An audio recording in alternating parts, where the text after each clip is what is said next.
Sound check. Light Rail Transit Subcommittee meeting for Monday, May 16, 2022. Sound check.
And we are live. I would like to call the meeting to order. Members of the public are advised that our meetings are webcast live by the City of Hamilton and that presentations and reports considered at this meeting are available on the city's website, and that members of the public can contact the clerk's office to acquire documents in an alternate format. As well, a reminder that all electronic devices are to be switched to a non-audible function during the committee meetings. Members are reminded of the 5-minute time limit, which will be adhered to during this meeting. Members can submit another request to speak if they require more time to ask questions or make comments. Please note that quorum is present. Our first order of business is the appointment of a vice chair. May I please have nominations for the position of Light Rail Transit Subcommittee Vice Chair for 2022? Madam Clerk, if I may, I'll move Councillor Wilson. And I'll second.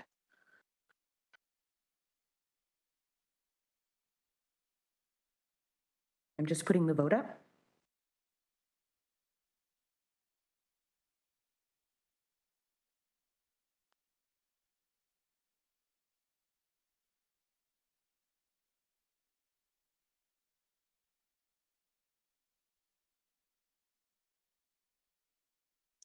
Madam Clerk, I'll indicate verbally until I log in. My apologies.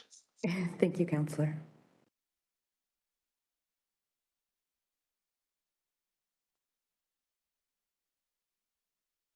And that carries 6-0. Let you take it away, Madam Vice Chair. Thank you to all the members of the subcommittee for that. I'm very pleased to accept the nomination. We have an agenda in front of us for approval. Can I have a mover and a seconder to approve it, please? Moved by Councillor Powers, seconded by Councillor Nan.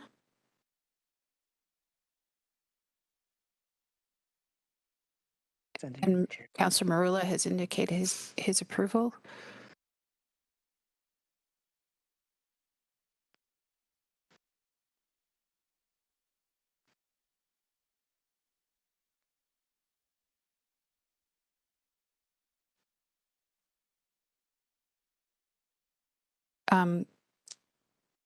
LC McIntosh, are we using the eScribe voting system, or are we just indicating? Yes, we are. Sorry, Okay. Councillor Wilson. No. I was just a little slow getting it up.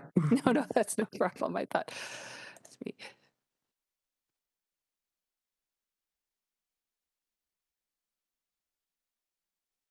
And that carries 6-0. Thank you. Any declarations of interest this morning? Seeing none. Oh, approval of the previous minutes of September the 12th, 2017. Does it have to be moved by someone who was present at the time? And that would be Councillor Marula, I think. And seconded by Councillor Ferguson. Thank you.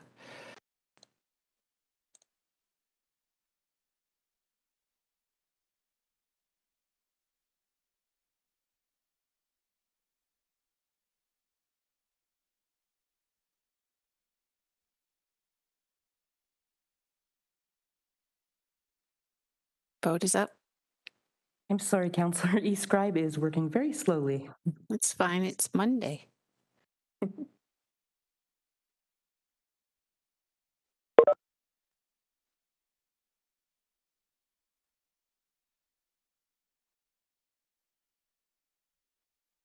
And that carries 6-0. Thank you, Elsie. We have one communication item in the form of 5.1. Can I have a mover to put it up, accept it, or put it in? Moved by Councillor Danko, seconded by Councillor Marula. Any comments or questions on that item? Seeing none.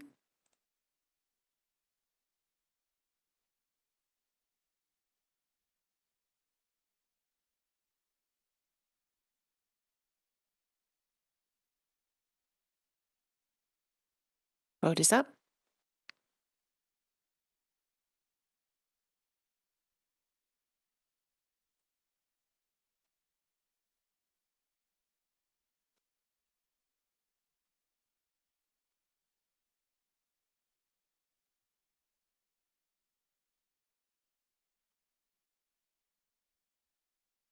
Counselor, that carried 6-0. Thank you. We're on to delegation requests, 6.1, 6.2, and 6.3. Can we accept them? Oh yeah, 6.4, 6.5, and 6.6. Can we accept them in their totality? If so, moved by Councillor Marula, seconded by Councillor Nan.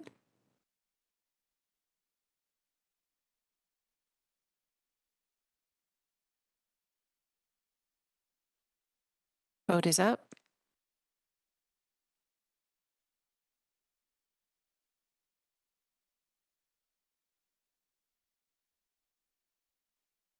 Madam Chair, the vote carries 6-0. Thank you. There are no consent items today. We're on to item 8 on your agenda, staff presentations, 8.1 and 8.2. Can I have a mover to put 8.1 on the floor, please? Moved by Councillor Nan and seconded by Councillor Powers.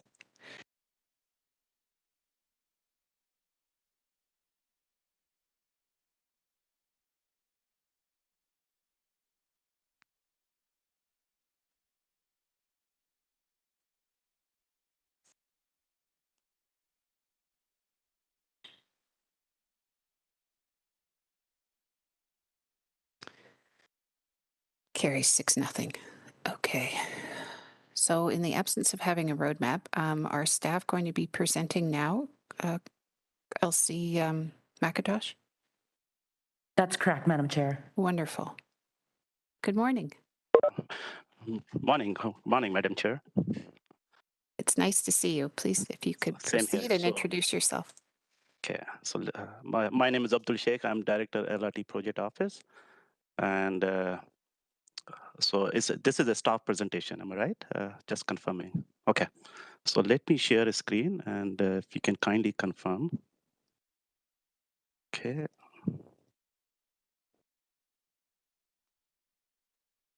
Madam Chair, if you can kindly confirm my screen Yes. is shared. Okay. Yes, thank you. Okay. So good morning, Madam Chair and members of the LRT subcommittee. First of all, I would like to thank you for providing this opportunity. And first, I would like to introduce the staff from LRT Project Office who have assisted me in preparing information for today's meeting. This includes Brian Voodoo, our solicitor, Jessica Scott, Manager of Communications and Engagement, and Chris McFarty, Manager of Design LRT. I believe they're all present here. In my presentation, I would like to cover the 2 reports that we have submitted to this committee. The first report provides a general update on the LRT project, and the second one provides an update on the current design of the LRT project. This first presentation will cover the project update report. My presentation is aligned with the project update report that we have submitted to this committee. This presentation will provide an update on current status of LRT project, including our agreement update with Metrolinx, Metrolinx procurement status, and early works, which we call pre-LRT works as well. This presentation will provide an update on property acquisition and demolitions, community engagement and communications, and affordable housing and community benefits. I will also provide a status of city's staffing resources on the LRT project. I will then end the presentation with the next steps and will be happy to provide responses to your questions. This slide shows the information on city's memorandum of understanding with Metrolinx and the Ministry of Transportation. As you recall, the City Council executed the MOU on September 15 last year, which contemplates a series of schedules that are to be negotiated after the initial signing of the main body of the MOU. To date, the City Council has authorized to execute or provided delegated authority to the city manager on 4 agreement schedules, which will become part of Memorandum of Understanding. These includes the staffing agreement, communications protocol, real estate protocols, and governor's terms of reference.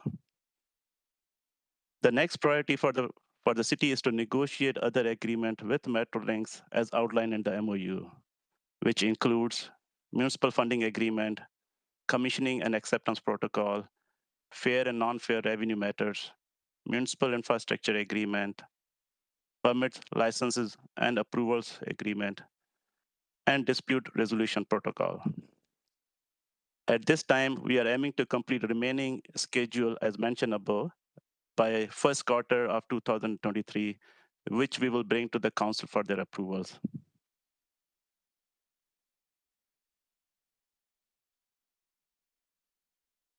I would like to give you an update on the procurement process for the LRT project. At this point, Metrolinx is investigating the option of a two-stage procurement model for the Hamilton LRT project. I would like to mention nothing has been confirmed. They are still investigating, and these are just potential options on the table right now. The first stage potentially involve utility and roadworks, and the second stage will potentially involve LRT infrastructure, such as guideway, traction power substation, and the operations and maintenance of a storage facility. As per the MOU, Metrolinx will lead the procurement process. In terms of a schedule, it is anticipated the procurement process for the first stage will start sometime this year, with major construction beginning in 2024. At this time, completion of the project has not been confirmed by Metrolinx. Metrolinx and city staff are currently working on early works, which are required before the active construction of LRT works. Some of these works are mandatory to minimize disruption to water services during major LRT construction along the corridor. At this point, we anticipate 3 water main projects which are required before the active LRT project construction. And these include water main construction on Vanforth, Sherman, and Rosewood and Main Street. All these works will be funded 100% on like-for-like basis in accordance with our MOU with Metrolinx and MTO. The city will have an opportunity to upgrade the infrastructure in addition to what is required for LRT at the city cost. These options are currently being investigated with Metrolinx.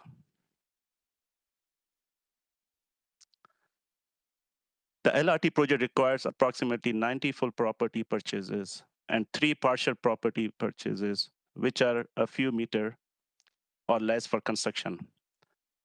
To date, 60 full properties have been purchased on a willing seller, willing buyer basis. Metrolinx continues to negotiate on a willing seller, willing buyer basis and will rely on expropriation process in future if it is necessary. Unlike the previous iteration of the LRT project, Metrolinx will negotiate its own third-party real estate deals without the use of city's real estate or legal services. With regards to demolitions, to date, Metrolinx has demolished 30 buildings on LRT corridor in the interest of community safety and to prepare for LRT construction. Demolition activities will continue through this spring of this year.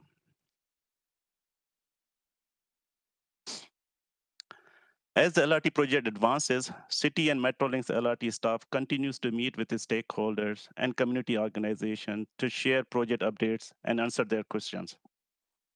In this regard, City and Metrolinx staff have organized and attended various meetings and sessions in recent months. Questions from those stakeholders meeting were primarily related to LRT, adjacent roadway improvement, construction impacts, traffic and parking, and LRT operation and maintenance storage facility. Metrolinx is working with the city to reinitiate the community connector program with the goal of canvassing the properties along the corridor later this summer. Additionally, last month, transit shelter advertisements were installed at various HSR stops throughout the city to increase awareness about the LRT project. Ads are being installed at bike share hubs as well. Metrolinx is also planning to open a community office on the corridor in 2022 this year. More details will be shared over the coming months.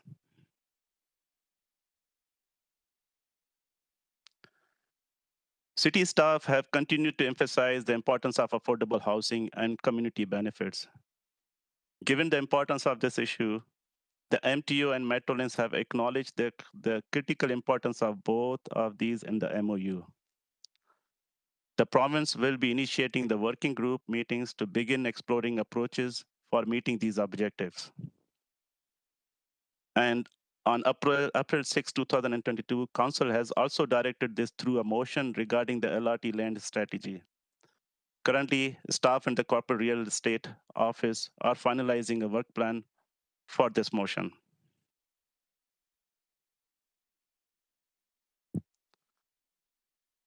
In terms of staffing, currently there are 4 full-time dedicated staff already working on the LRT project. And these 4 staff include my position as Director, LRT Project Office, Manager Communications and Engagement, Manager Design, and Solicitor. They're all already hired and they're working on the project. There are other several task-based staff working on the project, which are being built to Metrolinx. We have also identified a few more additional positions for the year 2022, for which we are seeking approvals from Metrolinx. Any time spent on the project is being charged to Metrolinx for 100% reimbursement. The city's key staff is co-located with Metrolinx at the shared project office.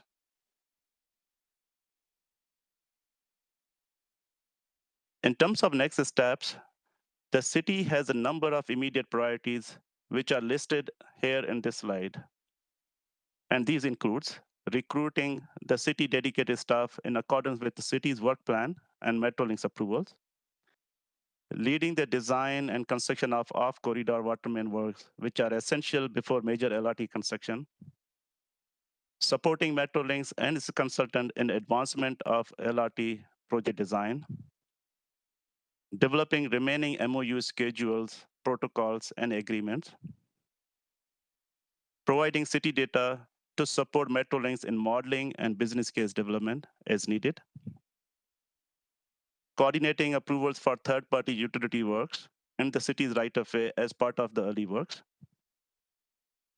supporting Metrolinx in the procurement process by participating in development of project specifications, responding to better inquiries, and meeting with the proponents at regular interval to assess and the development of their design and bid submission. And this will be start when the procurement process will begin by Metrolinx. Streamlining the city's standards and processes to expedite city review and approval process for the LRT project. And finally, working with province on affordable housing and community benefits program through the working group session as acknowledged in MOU. So this concludes my first presentation. I would be happy to respond to your question. But if there are any questions regarding the design, then I suggest we hold those questions after my second presentation, if possible. Thank you. Excellent. Thank you very much for that overview. Dear members, just to let you know, if you saw the note, the speakers list is not working in eDescribe. So if you could please indicate in the chat. Going to that chat, we have Councillor Danko, followed by Councillor Nan. Thank you, Madam Vice Chair. Just a couple questions on schedule. So we're looking at major construction to start in 2024 with the early works this year and next year. So the main ones there were noted are the off-corridor water mains. A couple of those are pretty significant, especially the Rosewood main one. A 1,200 millimeter main is an enormous water main. So I think in the report it noted that the City of Hamilton is doing that work on behalf of Metrolinx. So Metrolinx is funding that work, and that work is begun now. Yeah, Sir? through the. Sorry, can I respond? Yes, please. Unfortunately, my screen is frozen. Can you hear me? Yes, we can hear you. Can you hear me? I think we have lost connection. Oh, I think, are you Can back? you hear me? My screen is frozen. I'm just checking. Yes, we can hear you. Okay, yeah, sorry, for some reason I'm having some IT issues. So through Madam Vice Chair, yes, those 3 projects which are we are discussing with Metrolinx, and they are calling us enabling work and require major active construction to avoid the disruption of the water main when the LRT project is considered. So yes, we are anticipating to start construction in 2023, spring next year, and they will be all 100% funded by Metrolinx on a like-for-like basis. We may be discussing some betterments or something on top of what is required for like, but those are still being negotiated with Metrolinx. Thank you. And you might not have this information available today, but kind of curious as to the age and replacement need for those water mains. In particular, like I said, the Rosewood and Main one, the 1200 millimeter main is a major infrastructure. And you mentioned opportunities for upgrades. So do you have a sense today? If not, that's okay. We can circle back on this, but just on the value of those projects and the need for upgrading that infrastructure.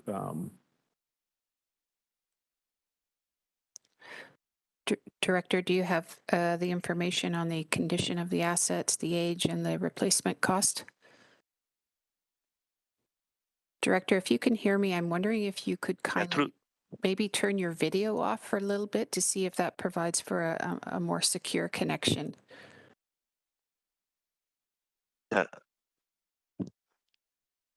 Is it better now? I'm still having some IT issue. Apologize. No problem. Please proceed. Chris, Madam Vice Chair, Madam Vice Chair, probably I'll ask Chris McFatty. He's our design manager, design LRT. He may have some additional input on that, the life of the infrastructure on Rosewood and Main. Chris? Through Madam Vice Chair, the 1200 water main is a new water main to replace a 1200 that's within the corridor. It's being placed on the Rosewood Main corridor to free up room in the LRT corridor. So the age of the water main is not the driving factor. Okay. The Wentworth and Sherman water mains, there's an existing 500 water main that goes from Main and Ottawa to Wentworth and King. It can't be fit into the corridor in the greater scheme of things. So to compensate and continue to get water to the downtown core, those two works, Wentworth and Sherman, are just different paths to get water downtown. Okay. Okay, those are all my questions. Appreciate it. Thank you. Thank you. Thank you, staff. Councillor Nan. Thank you and good morning. Just a couple of questions through you.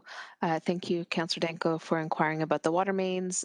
Definitely happy to take this offline to get more details, but if it is possible to just share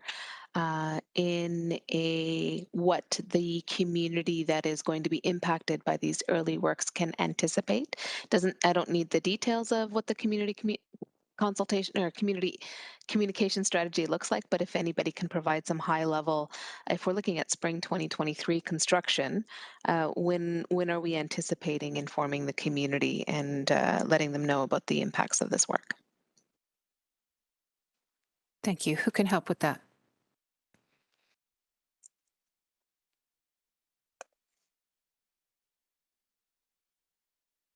I see Director Sheikh is having some continued IT challenges. Yeah. Is but through Madam Chair, I can hear you. Yeah, so it's probably in and out, right? So I'm just hearing so I'm just hearing a fed. So I think the question is regarding the communication of those early works, if I'm not mistaken. The question was, yes, not detailing the communication and engagement plan, but when. Councillor Nan, was it when will those works begin, or when will the community be advised of the works?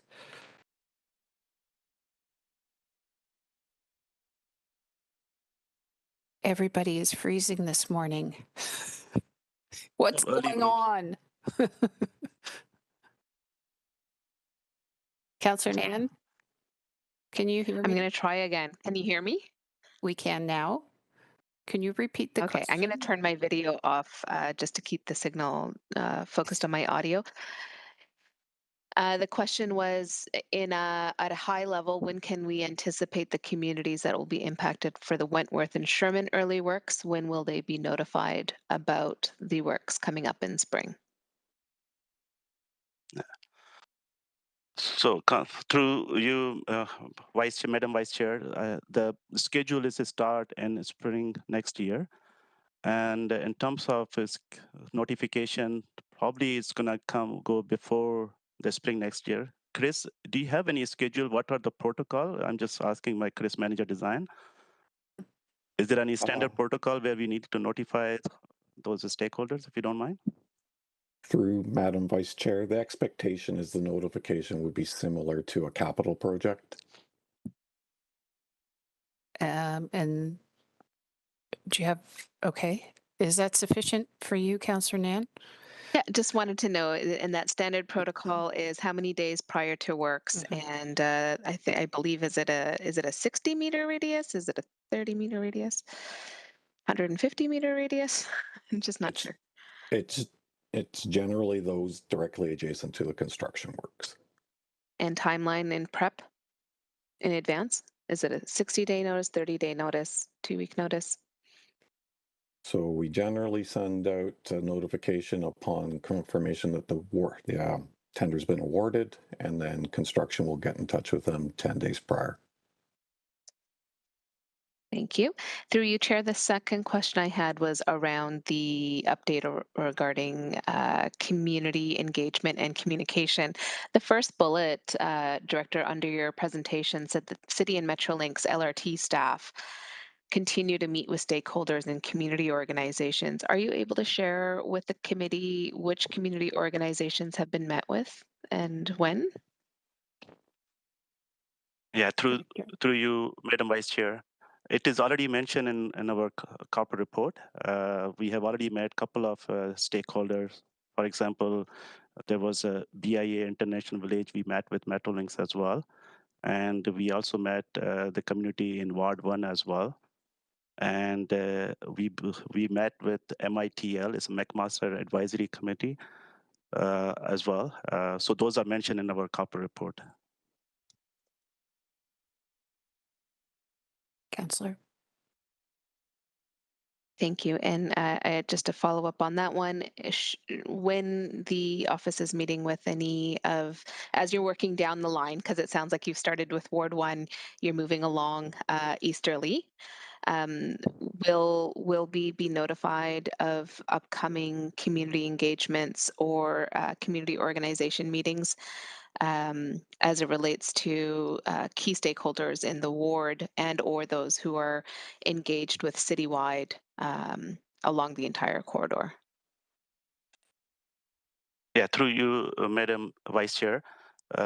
In regards to communication, we have sent an information to the members of council. If there are any specific groups where you want to meet, then we can always engage those groups. Right now, what I understand from Metrolinx, these are coming from those engagement communities for those particular session, and Metrolinx will continue to go and meet with other stakeholders as required. But if there are any specific group, you can always let us know, and then we can always arrange those sessions as well with Metrolinx. My apologies if I missed that communication earlier in the previous months. Director, I will definitely follow up with some recommendations of community organizations for staff to integrate into the community engagement process moving forward. Thank you. Those are my questions for now. Thank you. Excuse me. Thank you, Councillor. Councillor Ferguson. Yeah, I have two questions. One is on design and one on procurement. So I'll start with design. And I don't know whether to put this to Abdul, Chris, or even Jason Thorne, but the last time Metrolinx was in, I raised again, as I have been for a while, about the westbound access to 403 with King Street being reduced to one lane until you get out as far as Dundurn. And the answer I got from Metrolinx last time is they don't have an answer yet. Are we closer to an answer? When can we see what the solution is? I see GM Thorne. Yeah, so through you, Madam Chair, I'll ask probably Brian Hollingworth is the best to speak to that, and he is on the line. We do in the next presentation to have a little bit of an update in terms of design conversations and where they are at. But Brian would probably be the best to give the current state of things. Yes, just generally the design as it stands very much reflects the 2017 approved TPAP environmental assessment. Coming out of the downtown and heading westward, it would be one lane generally in each direction on King Street with LRT center running. LRT crosses over to the south side as it approaches Dundurn and then into its own bridge across the 403. So as Councillor Ferguson noted, there will be 2 lanes running through at Dundurn, but one lane along King Street. What the modeling shows is that people will use alternative routes, including Cannon and York. Some will work their way down to Aberdeen. Some will utilize Hunter to varying degrees, and some may divert to north-south routes heading up, accessing to and from the city in different manners. And of course, some will switch to LRT, hopefully a lot. So it's kind of a multi-pronged approach to managing the traffic. Thank you. Okay, And so that Brian, was, sorry, that was my responsibility of chair to probably have punted this question to the next report, which is focused on design. So I apologize to committee members and staff. Councillor Ferguson, if any further design questions, perhaps we could hold them till 8:02. Just a response to Brian, see if he has an answer to this. So Brian, nothing's changed from what we saw in 2017. And of course, we already have Cannon and Wilson, which dump onto Queen and Queen up to King. But of course, you won't. Are you going to stop me? No, I have allergies. I'm clearing my throat, but I Okay. would prefer any detailed questions with respect to design to be held until 8:02. Okay, so you don't want me to ask follow-up questions to Mr. Hollingworth then? I think it would be most appropriate at that time. Okay, on procurement.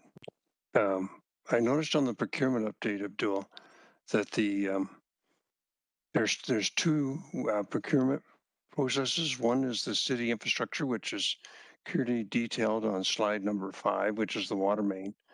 But the LRT, when the president of Metrolinx was in last time, they talked about a multi-staged procurement for the LRT, probably one for the train, one for the civil works, and one for the electrical works. Has that changed? Are they still going to break that up, that procurement, or is they've gone back to the traditional procurement they use, which is one contract for the whole thing? Yeah, through you, Madam Vice Chair, Councillor Ferguson. First of all, I would like to mention nothing has been confirmed. These are just an option with Metrolinx and IO. They are looking into it. But what we understand, there's an option potential for 2-stage procurement, which normally, if you know Ontario LRT project, this is all one procurement. But they are looking at 2-stage procurement. One will be just clearing the utilities along the LRT guideway and doing the road works as well. That will be the first stage contract, potentially, if it is approved by Metrolinx and IO.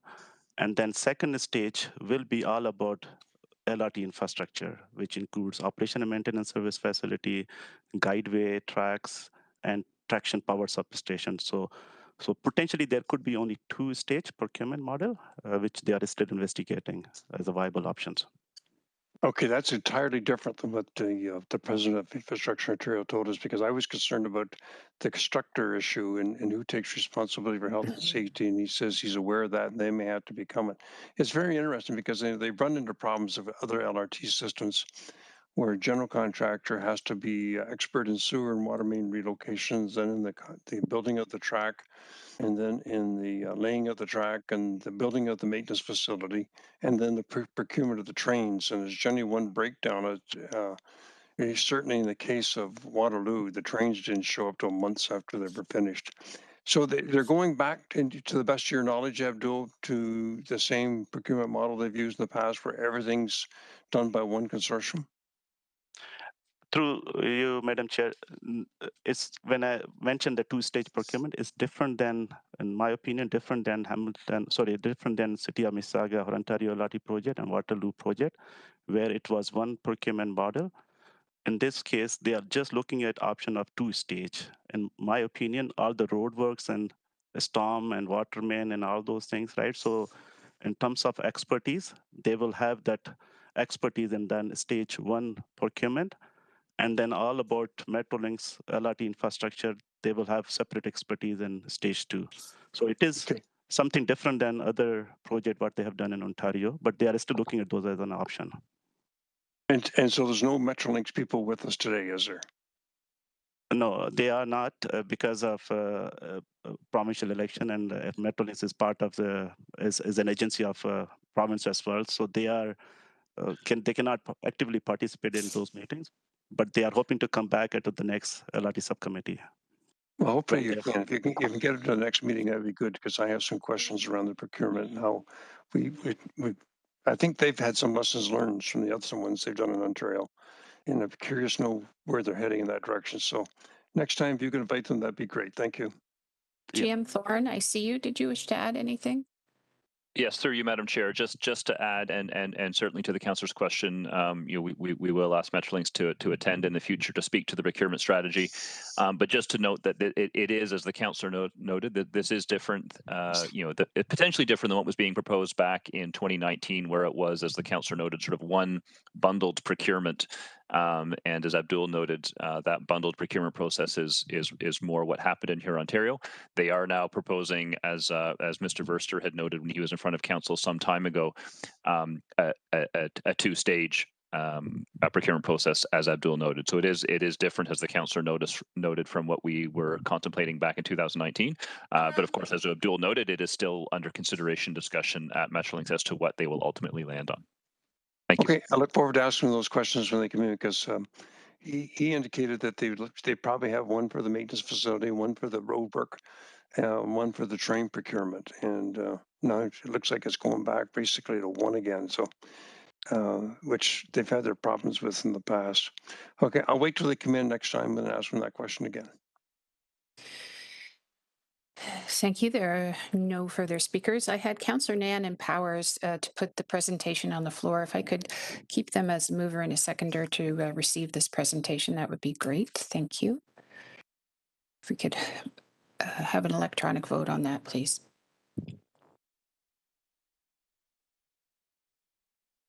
Thank you. The vote is up.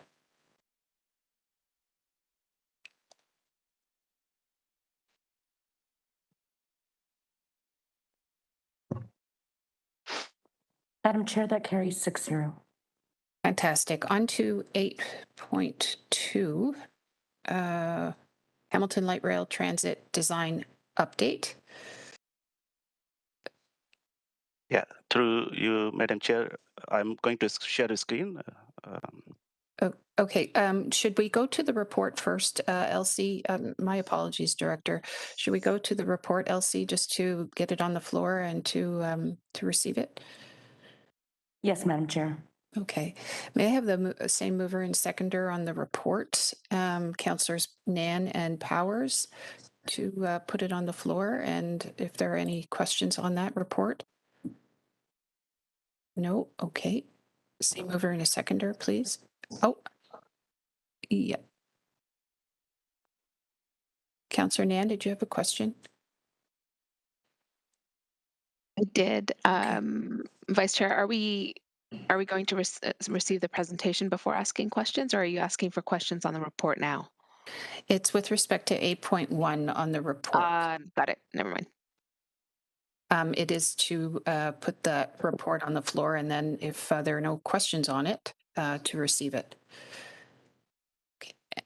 And are you okay with moving that report, Councillor Nan, and Councillor Powers seconding it? Same? Okay, thank you.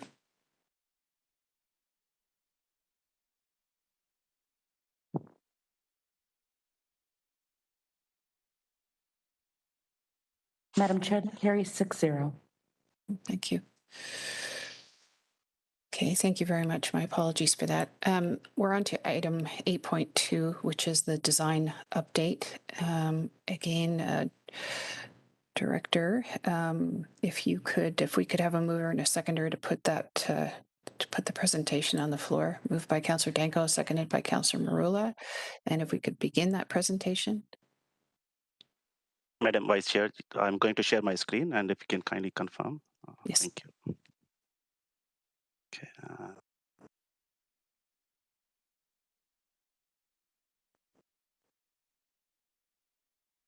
I can see it. Okay, thank you. So this second presentation will provide an update on the current status of the design of the LRT project and will provide information on key next steps in moving forward when advancing the design. My presentation will include the timelines on how the design has evolved since it was first completed in 2011.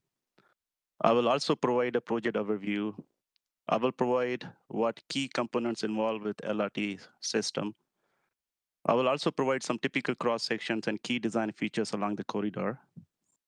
I will show some conceptual renderings that were made available in the past. I will also provide an update on what infrastructure benefit this project will receive in addition to the LRT construction.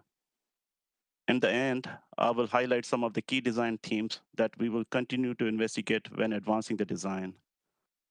I will then end the presentation with the next steps. In terms of design development timeline, the LRT design has evolved since 2011 when City completed the transit project assessment process. The design was further modified later in 2017 through an environmental project report update. And later, design was modified for further efficiencies in 2018 and 2019, which was reported to the council through 3 different reports as mentioned in this slide. In terms of project characteristics, the Hamilton LRT project includes 14-kilometer corridor with 17 stops. It includes HSR connection to West Harbor Go. It includes connection to local bike share. The LRT stops are within 600 to 800 meter range. The operation, maintenance, and storage facilities proposed at Chatham and Fridd Street. And 100% capital funding provided by the federal and province for the total amount of $3.4 billion. I would like to give a perspective on what essential components are involved with LRT system so that we have a better understanding of the design challenges. The first one mentioned here on top left is light rail vehicles, which is an essential component of the LRT system. The next one on the top row is overhead catenary system, which is also known as the OCS system. The OCS is required to supply electricity to the light rail vehicles. The next one on top beside OCS is shown guideway elements, which includes tracks and related infrastructure, mostly within the center of road right-of-way. The next one on the top right corner is operation, maintenance, storage facility, which is required for operations and maintenance of light rail vehicles. Bottom left shows that the LRT system needs to be integrated with other transit network for seamless connectivity between LRT passengers and other transit network.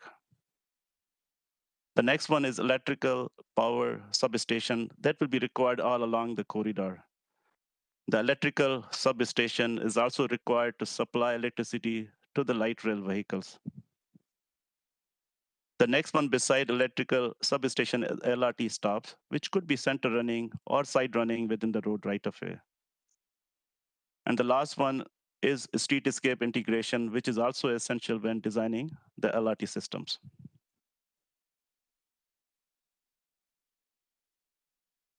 Now I'd like to show some of the typical cross-section involved with Hamilton LRT project. And please note that these cross-sections are as per the design when project was canceled in 2019, and they may be subject to change as we advance the design with the current phase of the project. The cross-section vary from center running to side running LRT with sidewalk streetscape opportunities on both sides of the street. Travel lane depend upon the available right-of-way width, varies from 5 travel lanes to a single lane. I will show the details of each cross-section in my upcoming slides.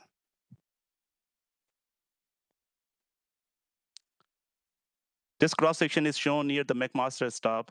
At this location, the LRT is side running on north side of the roadway, and the stop is integrated with the future McMaster Transit Hub. There will be 5 lanes, which includes 3 eastbound lanes and 2 westbound lanes, and sidewalk on both sides.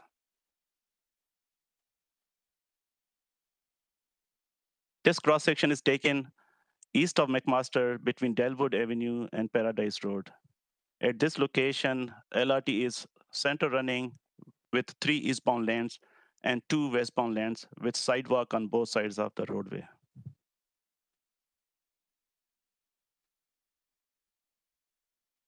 This is a slide showing cross-section for the center stop platform. This means the stop platform will be located between the eastbound and westbound track. The LRV vehicles will be 100% low floor boarding, means vehicles door will be level with the platform for accessibility purposes. This typical cross-section is shown within the International Village. At this location, LRT will be side running on the north side of the road with 1 eastbound lane. And there will be sidewalk on both sides of the street.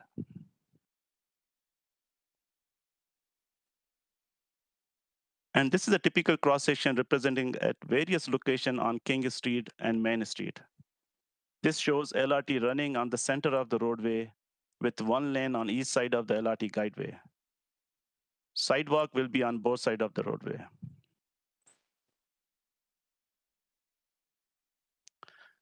And this is a typical section on Queenston Road where LRT is running on the center of the roadway with 2 lanes on each side of the track and with sidewalk on both sides.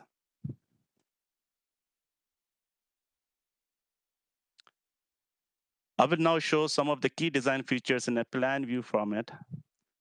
As you can see in this slide, LRT stop, which is shown in the purple color, shows that it is integrated with the future McMaster Transit Terminal. The tracks are running on the north side of the roadway and later transitioning into the center of the roadway as you go further east.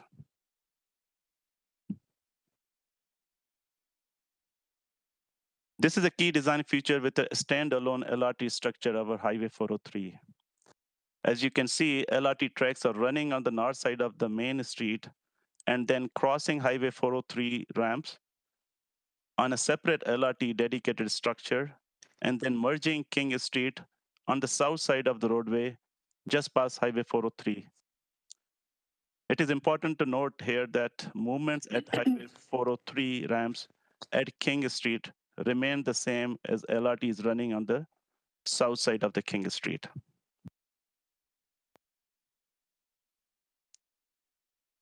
Here are some of the conceptual renderings showing LRT dedicated structure crossing Highway 403. The left side is an aerial view. The left side is in a cross-sectional view from the Highway 403, showing a dedicated LRT structure. And the right side rendering shows how the LRT guideway is connected between Main Street and King Street when crossing the Highway 403.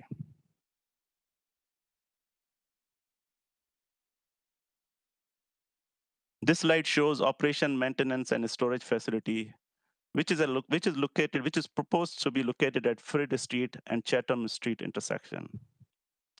As part of the LRT project, Fred Street will be extended. There are also planned cycling facility on Fred Street extension as well.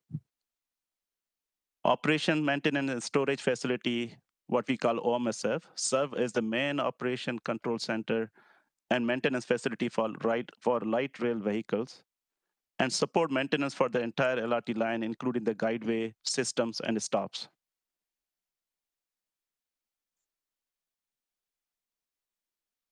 This is another conceptual rendering for the operation and maintenance storage facility. The top left is a view towards the intersection of Fred Street and Chatham Street.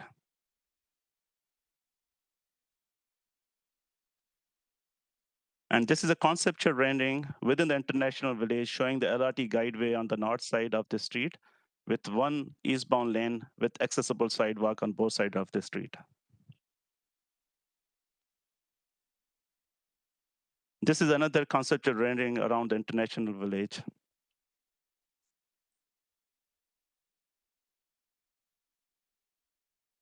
This is a conceptual rendering at the east end of the project at the CP tracks. At this location, the LRT guideway is running on the north side of the King Street and crossing under the CP tracks with a new LRT grade separated structure. There will be 2 westbound lanes adjacent to LRT guideway structure, which will continue to be running at grade with CP tracks.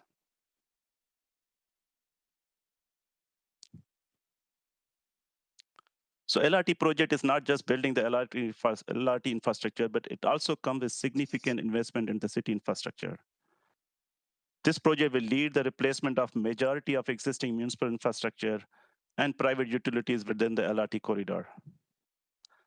This project will also upgrade the sidewalk to current accessibility, what we call AODA, which are ministry guideline AODA standards. This project also implements the upgraded technology to connect with city's advanced traffic management system. These investments allow the city to reprioritize and redistribute future infrastructure spendings.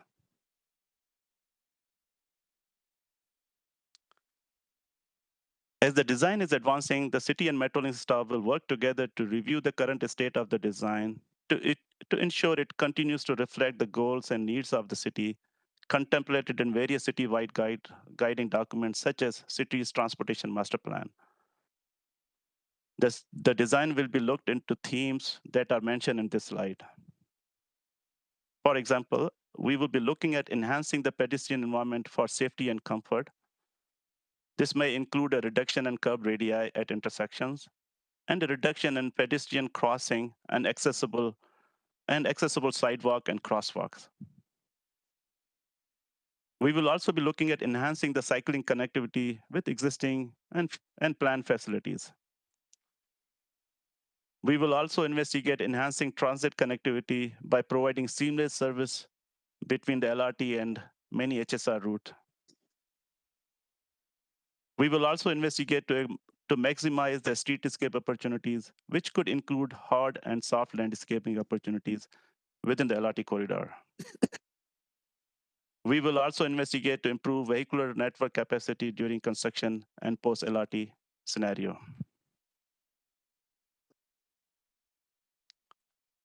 In terms of immediate next steps on the design part, the city will work with Metrolinx to continue to refine the design for complete street and Vision Zero planning and the design factor, which is around the design themes provided in previous slide.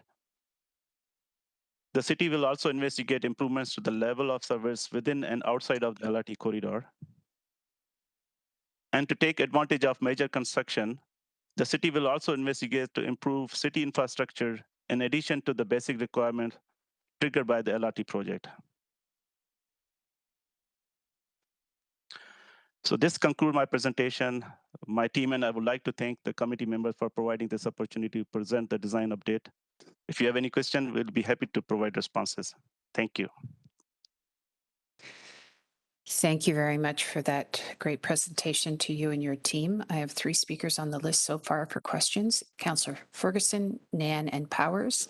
Councillor Ferguson, please.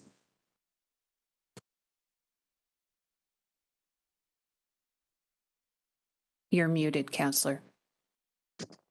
I just want to pick up on the westbound access to 403 that Brian talked about, and how people can get home back to Ancaster, West Mountain, Brantford, and beyond.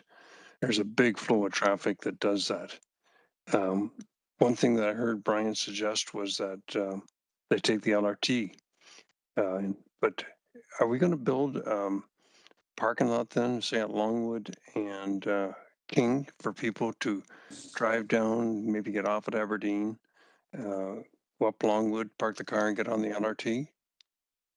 Is there any plans for, I see a lot of LRT lines that have that sort of convenience where they have parking lots for people who want to take the LRT into the inner city to park at the outer limits. Director? Madam Chair, since it was previously, can I request Brian to respond to that question? Of course, Mr. Hollingworth. Through the chair, Brian Hollingworth, Director of Transportation Planning and Parking. there are various spots to park along the corridor. There is no major park and ride type facility planned as part of the LRT just yet. There's parking lots in the McMaster vicinity. There's parking lots in downtown Dundas. Not on the LRT corridor, but an easy connection to the LRT. So there's transit access as well. So there's various opportunities. But Councillor Ferguson, you're right. There's no major parking structure currently being planned at the end of the line. Okay, so that's take a vehicle to a parking lot, get on the HSR, take that down to either McMaster or the Longwood stop, then get on the LRT and go into town. Is that what is the solution is then, Brian, if you can't get out of the city? That is one option. Yep, multimodal transportation. Okay, quite frankly, that's not a very good one. It's not practical. People won't do it. And they just won't come downtown. They just won't go to Theatre Aquarius anymore. They won't go to Hamilton Place. They won't go to the arena, the big arena, the former Cops Coliseum. And because if they can't get out, all the restaurants on King William, I know that a number of people in my community enjoy that restaurant row there. Because just go back, Ryan, to what your suggestion was. There's currently 2 lanes westbound on Cannon Street, which if they're going to go westbound on 403, they come up Queen, go right on King, and then get on the westbound 403 ramp. Once the LRT is complete, they can't do that anymore because you won't be able to cross the tracks if you come up Queen, which means you're going to push everybody up to Dundurn. Those 2 lanes coming westbound on Cannon will have to funnel into 1 lane on Dundurn to get down to King to get on the 403. The 4 lanes that currently exist on King Street will go down to 1. So you're missing 3 lanes. And maybe if we go ahead with the twinning or two-way traffic on Main, you might have 1 lane westbound on Main. But it'll have to end before you get to Dundurn because the ramp's coming off the 403 from the east. So I just think you're creating a monstrous problem and nobody has a solution. All they're doing is regurgitating back to us the exact same thing they told us 4 years ago. You don't have a solution.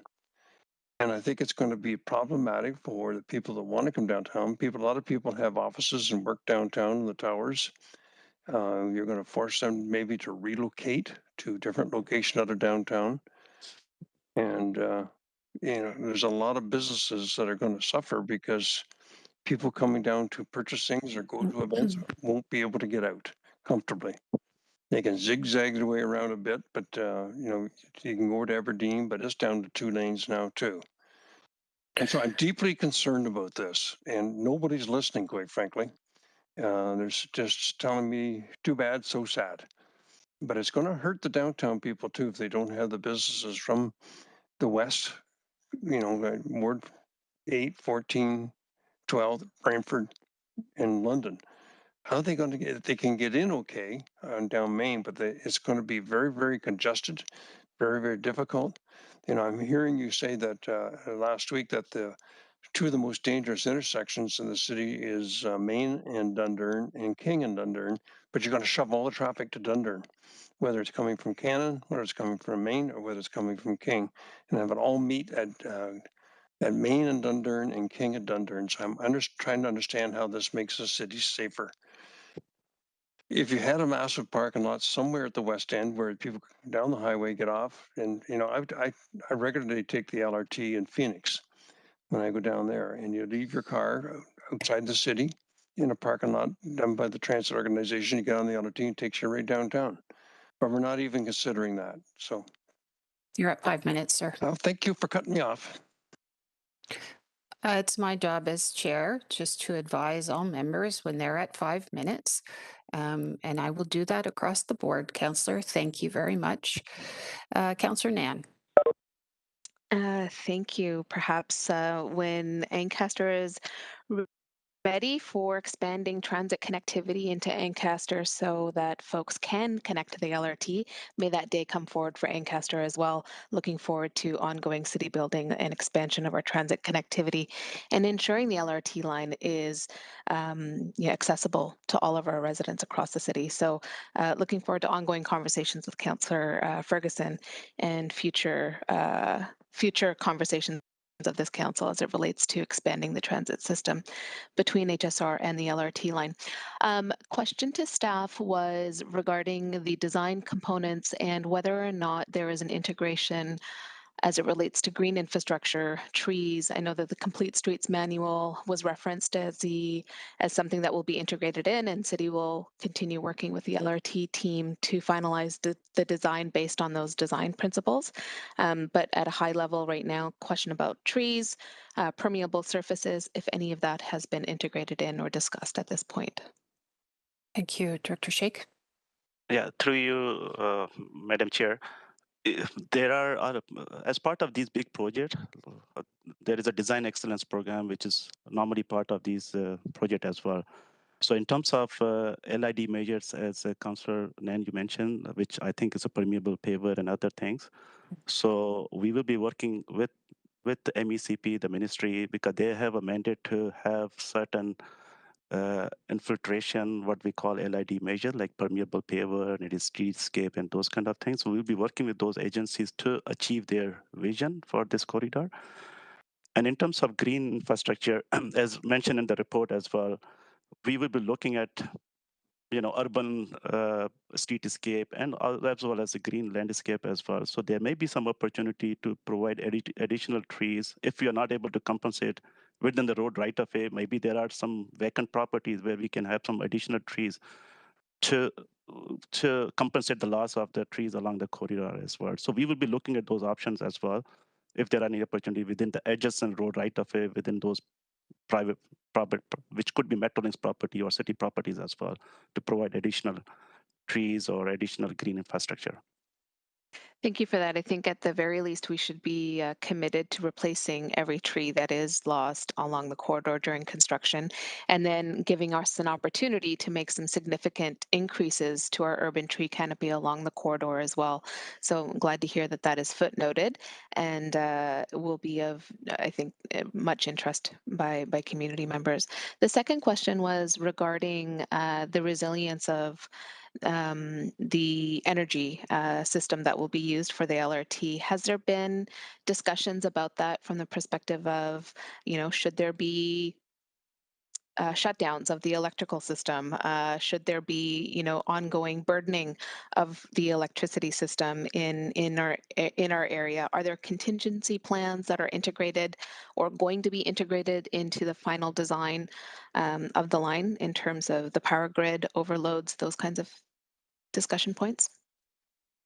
Director. Through you, Madam Chair. Yes, I'm not familiar with the whole, but learning from, for example, other projects, they do have these contingency plan in case there's a power shutdown and all those things, right? So they need to work with a local transit provider, for example, HSR in this case, right? So we have to create those plans, how that scenario is going to look like, and like how are we going to have that contingency plan. So when the contractor, the project co, or who is running the LRT system, we'll be working through with them to have that contingency plan and provide those actions when it is occurred, right? So we'll be working with those LRT service provider, and most probably is going to be integrated with HSR, in my opinion, to have a contingency plan. Thank you for that. Through you, appreciate it in terms of should the line contingency in terms of keeping people moving, should the line be impacted. But are there discussions in the design of the line about renewable energy supply in anticipation so that the line continues to function versus having contingency of having people routed to a different transit line? Through you, Madam Chair, I'm not familiar with whether they have been included or not. But learning from other project, it was not an option. Like when I worked on Ontario LRT project, it was not an option. They were purely relying on integration with HSR in case something happened, right? So they were relying on those contingency measures. But I'm not really familiar whether they have accommodated anything into this procurement model, what they are anticipating. Okay, But thank you. Thank you. Councillor Nan, you're exactly at 5. Thank you. Councillor Powers.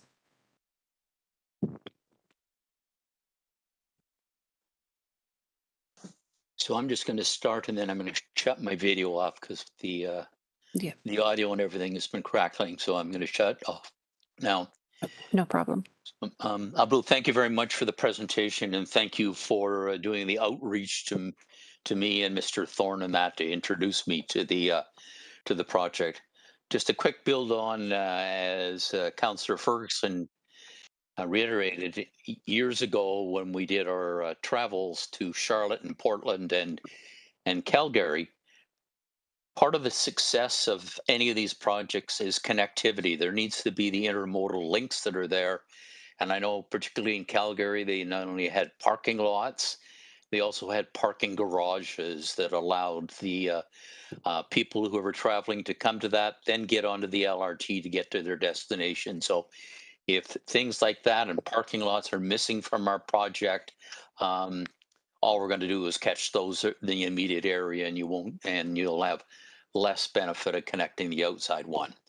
I have one question. Is my ward includes 2 stops, Queenston and Eastgate Square. In your report that you provided is certainly going westward from Eastgate Square. There's going to be connectivity at the Eastgate Square where the current intermodal contact is. As you're aware, and I conveyed to both you, is there are new owners of the Eastgate Square who are anxious to start redevelopment of that. And I would suggest that kind of the footprint of where the LRT is going to tie in, the indication is it's going to run on the north side, right by the curb, and end by that intermodal. So narrowing down the envelope so the developer can get in and do what they wish to do with Eastgate Square. Then it says you proceed west and at around Kenora, which is about just a short block away, then it will merge into the center of the road. So is it as simple as I think? Is that the LRT travels and then it starts to angle out into the middle of the road and then head westward from there and across the Red Hill Valley? Sorry, question, sir. yeah, through the chair, yes, Councillor, that's what is planned. As mentioned in the report, the eastern end where the transit terminal is, it will be side running on the north side of the Queenston Road to integrate with the transit hub. And that's the main idea of providing a seamless connection between transit passengers and HSR passengers. But as soon as we go further west, it will come back to the center road right of way. The whole LRT philosophy is on the center of the road right of way. But if there is a major transit hub like Eastern Terminal, and there is a McMaster as well, we are actually merging side running to provide that seamless connectivity between the transit, like for HSR in this case. Sir, you've had the experience of doing those things. For me, kind of the first reaction is, it should continue to ride side running on the north side, almost right to the point where it gets to the Red Hill Valley, and then logically merge into that particular point. But certainly know better than I do. Thank you, Madam Chair. Just 1 minute left. Thank you, Councillor. Councillor Nan, we have less quorum. If I could ask you to take the chair temporarily while I ask opportunity to ask a question. Thank you. Certainly, go ahead. Thank you. I'm not going to ask for details on the design, Director Shake, I just would like to articulate some principles, please, that I have had an opportunity to do so in a one-on-one conversation with you. This council has made a commitment to equity, diversity, and inclusion. And in so doing, apply those to all works, including all capital works. As you know, there's study after study acknowledges that more women than men rely on public transit. And to that end, access and safety are important. So I would just like to underscore the importance of lighting and safe platform design and visibility for those who are waiting for their ride. I would like to underscore the importance of the ability to move a stroller and any other assisted device in that regard. So that access again and dignity and a ride for all is emphasized. Thank you. Just for members of Ward 1 who may be listening, I have underscored the importance of a new design for the Longwood Bridge. Right now, it's heavily traveled by pedestrians, including those who are going to the university and those who are traveling back and forth to Westdale Secondary School. But it includes at present a small sliver of a sidewalk that is not hospitable to safe pedestrian travel, particularly in the winter.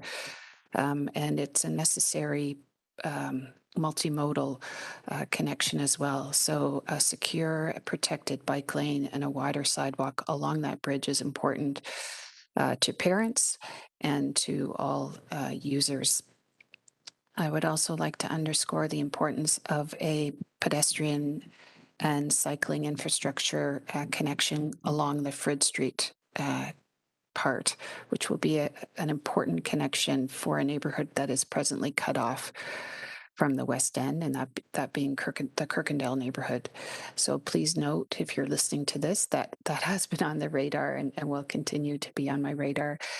And my only closing comment is, as the person who is charged and has the honor of representing Hamilton West, it has never been enunciated as a promise nor an objective to see another large parking lot, which is an underperforming use of land.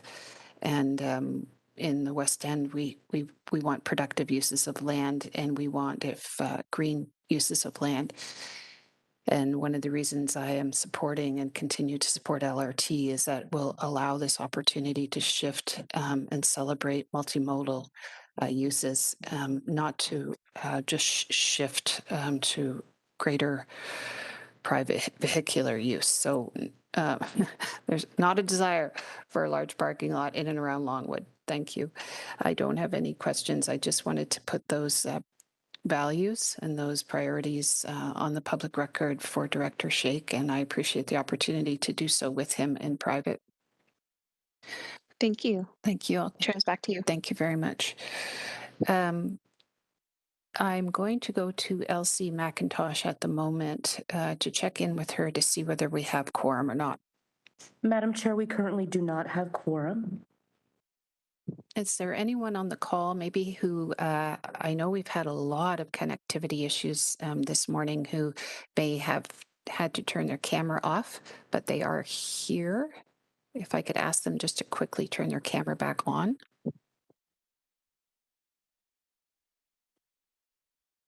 Okay, thank you, Councillor Powers, for doing that. Elsie McIntosh, can you provide me with some procedural instruction on how to manage the fact that we do not have quorum? Yes, Madam Chair, the procedural bylaw says that we should recess for 15 minutes to try to obtain quorum. If after the 15-minute recess quorum is not obtained, then the meeting should be recessed until the next available meeting day.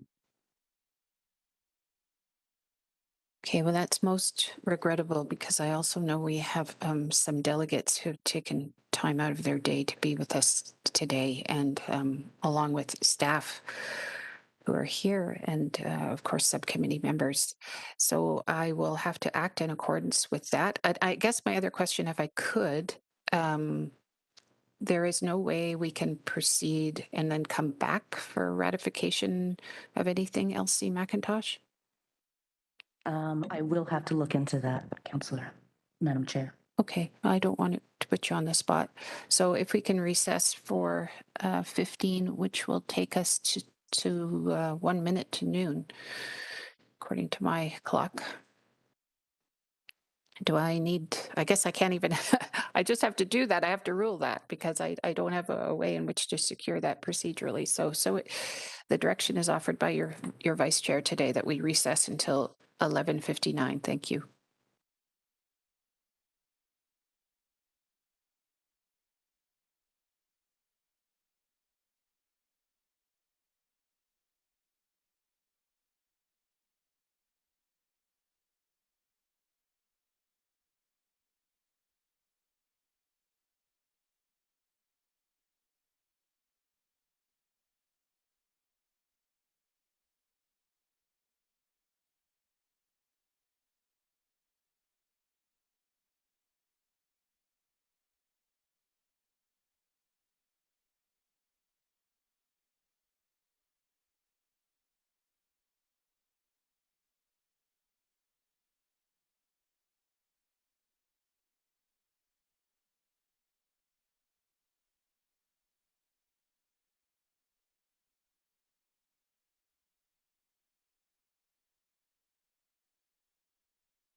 the season of Clarendon.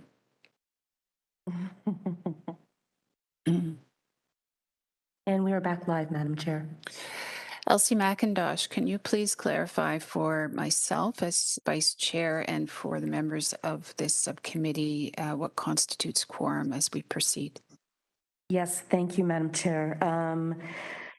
The procedural bylaw states that quorum for all committees shall be half of the membership, rounded up to the nearest whole number.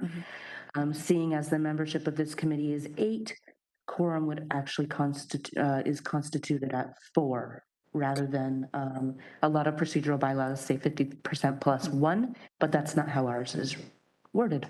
Okay, thank you. So we're good to go. Apologies. Apologies to all. So because I'm hyped up on Clarendon, if you could just remind me where we are on the agenda. Hi, Madam Chair. We are at the point where we can receive the presentation. Okay, thank you. If I could have a mover and a seconder for that, moved by Councillor Danko and seconded by Councillor Powers to receive the presentation.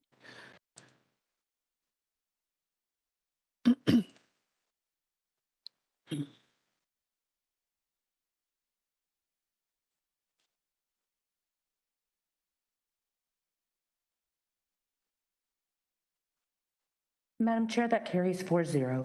Excellent. Thank you so much. Okay, on to the report then. A mover and a seconder to put it on the floor. Moved by Councillor, same mover and seconder, Danko and Powers, please. Any questions on the report? Seeing none. Thumbs up from Councillor Powers.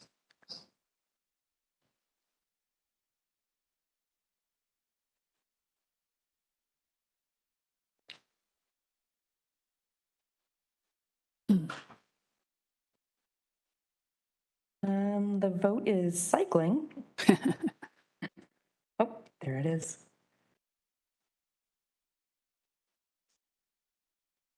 And Madam Chair, that carried 4-0. Thank you. We're on to public delegations. Item 9 on your agenda. Members are reminded that questions of the delegates are for clarification purposes only and not for debate.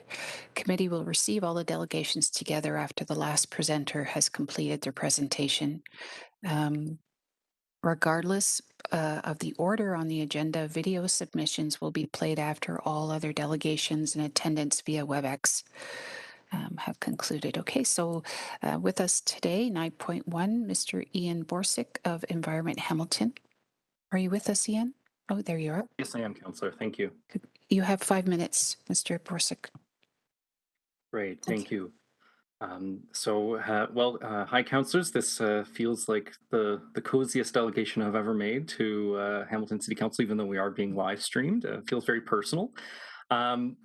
With that said, I am delegating today on behalf of Environment Hamilton on the LRT project, and I really want to encourage you all to consider and endorse 2 positions that we in Environment Hamilton hold.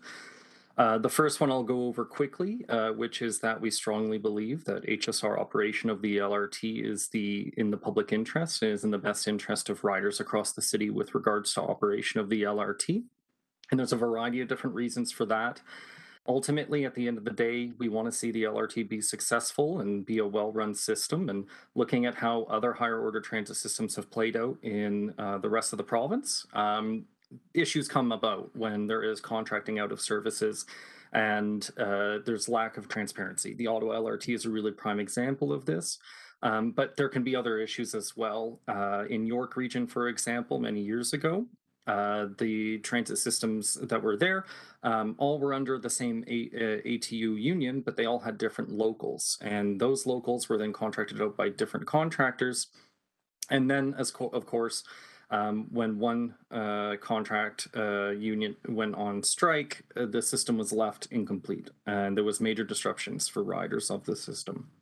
In addition to that as well, it would just ensure that ridership is completely smooth. It would allow people to use transfers easily on and off, and it would keep things very simple for riders within the city. And we strongly encourage you to consider this and listen to folks who have been calling for this for a very long time, especially within the context of the project being very different now compared to the last time the city council debated this, which for many of you, in fact, for all of you on the call right now, you weren't around for that. At least, well, you weren't on council back then.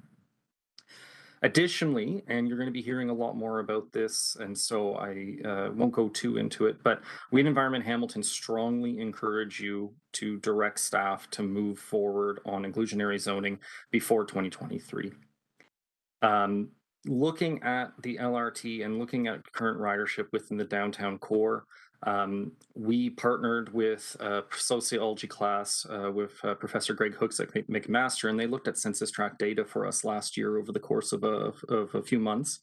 And it's quite apparent and quite clear looking at census tract data that typical transit riders, that is low income households, live where there is transit available. It is typically looking at where low-income residents live. They are living where the B line is running currently. They're living near the Barn bus and the higher ridership routes that we have on the HSR system.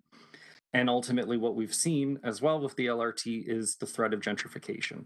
We've already lost housing along the LRT route, and it's extremely vital for the health of the LRT and the HSR generally, but also for mobility justice and ensuring that all Hamiltonians have equal access to mobility within our city, that we ensure that affordable housing is along that route. And the inclusionary zoning ability that you have as city council to direct staff to work on would absolutely ensure that we have affordable units along that LRT route where frontline essential workers can take the LRT just like they're taking the B line bus right now. Ultimately, we at Environment Hamilton have been very supportive of the LRT project, and I think all four of you know that very well already. But we at Environment Hamilton want to see this project be as successful and achieve as much of its possible outcomes as it can. And really, when it comes down to it, community benefits are what we are looking at right now. We know the LRT will be a success for the city, but it's the type of success that we need to choose. And ultimately, we need to be choosing an LRT that will service not just new residents that are moving in, paying significantly more in rent and for condos, but can be servicing people who are currently living in these neighborhoods already and are part of our community. So we really strongly encourage you to direct staff to work on an inclusionary zoning piece now, so then that way new builds that are built will have those affordable units and ensure that everyone has access to the LRT, and we build truly an inclusive city that benefits everyone along with the LRT project. I'm more than happy to answer any questions that you may have, but other than that, I will end my time with, I believe, 20 seconds to spare.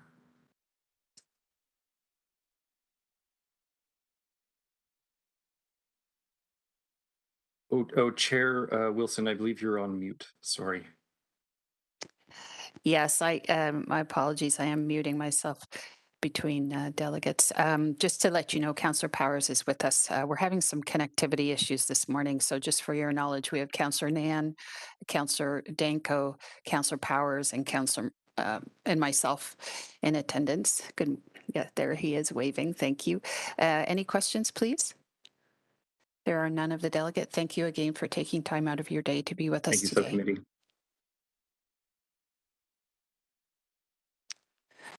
Up next, we have Carl Andrus of the Hamilton Community Benefits Network. Mr. Andrus?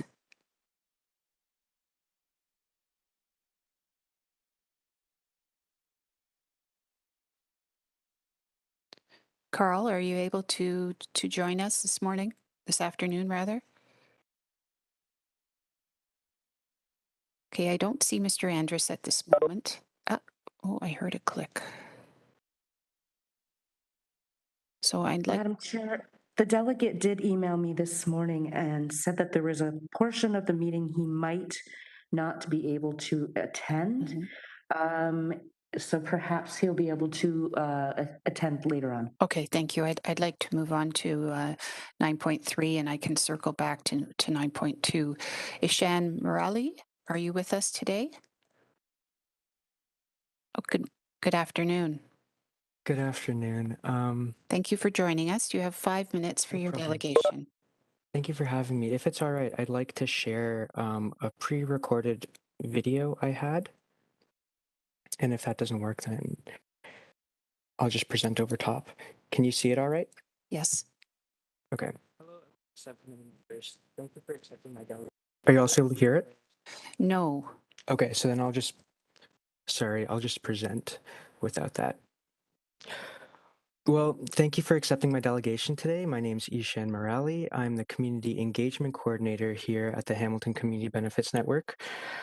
And so the Hamilton Community Benefits Network was formed as a community labor coalition back in 2016, 2017 to take advantage of the opportunities presented given the political climate and the announcement of Hamilton as the pilot city for community benefits agreements.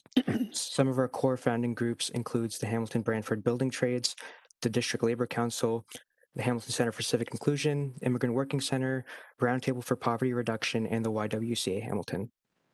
So we're currently a group composed of 63 diverse members and partners, including environmental and disability rights groups, neighborhood associations, not-for-profits, unions, and many other groups interested in advancing community benefits agreements as a tool for social and economic change within our city.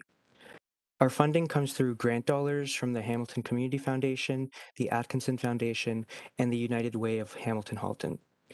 HCBN is also a member of the Hamilton Just Recovery Coalition alongside several of our partners.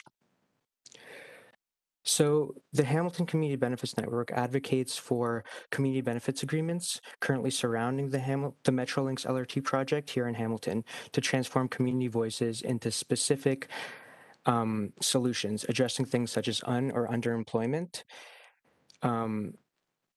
and addressing also barriers among disadvantaged groups to access skilled trades, including lack of affordable housing and lack of community amenities.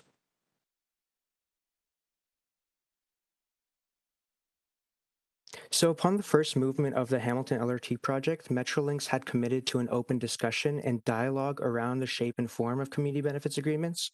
They took on an active role delegating to Hamilton City Council, committing to a written draft community benefits framework and liaison plans supporting local employment, procurement, and procurement from social enterprises. And they took tangible steps and were committed to listening and engaging in community conversations with residents and hearing what they might want from a CBA. Past commitments included engaging in a $20,000 pilot art project with an additional $5,000 from Hamilton Community Foundation. The partnership created a series of youth-centered art pieces in the classroom that were displayed on Metrolinx-owned properties. Conversations during the previous Hamilton LRT project had the government committing $5.8 million for land procurement, along with a commitment from the HCF to match these dollars. The money was to be used strategically to replace lost market affordable housing along the corridor. And it's important to note that the Metrolinx needs for the project displaced around 150 people, taking away 61 or more units of deeply affordable market rate rentals due to long-term occupancy. Displacement continued as the market began to buy up undervalued properties along the corridor, anticipating LRT development. Programs and funding also became available for training to ready the workforce and target groups for opportunities that would come with the project. So we partnered with the Immigrants Working Center and Brantford Build Trades and undertook a training class to provide skills required for upcoming projects to newcomers. The project had 161 participants, with 67 folks eventually finding jobs on other projects as the LRT was canceled. Overall, the supports and funding of $570,000 from the province were very beneficial to the participants, but it wasn't enough as there still existed many barriers for entry for women, Indigenous, and racialized folks in the trades. So wraparound supports are key to making sure that the project positions are filled with those that the CBA seeks to help.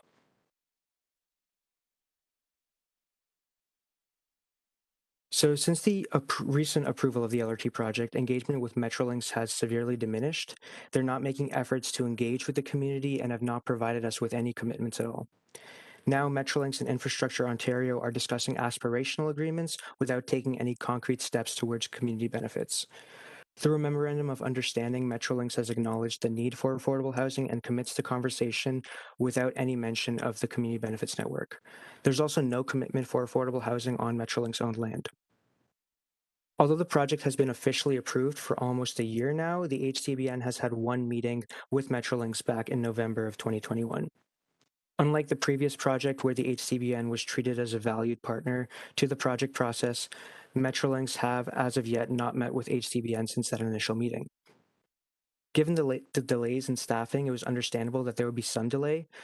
Elections, of course, can complicate things. However, it appears now that Metrolinx is performing engagement with relevant stakeholders, us not included.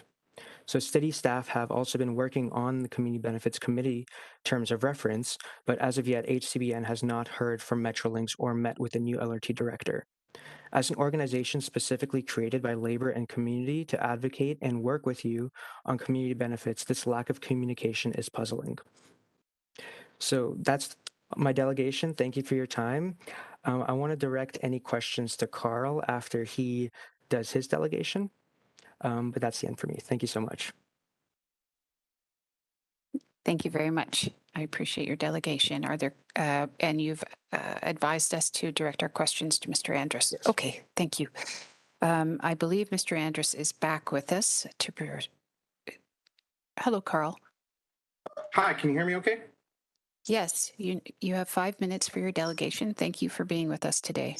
No problem. Before I begin, I would beg the indulgence, Chair. This presentation I have to make is about 7.5 minutes long. If that's okay with the committee, I would appreciate that a small additional time.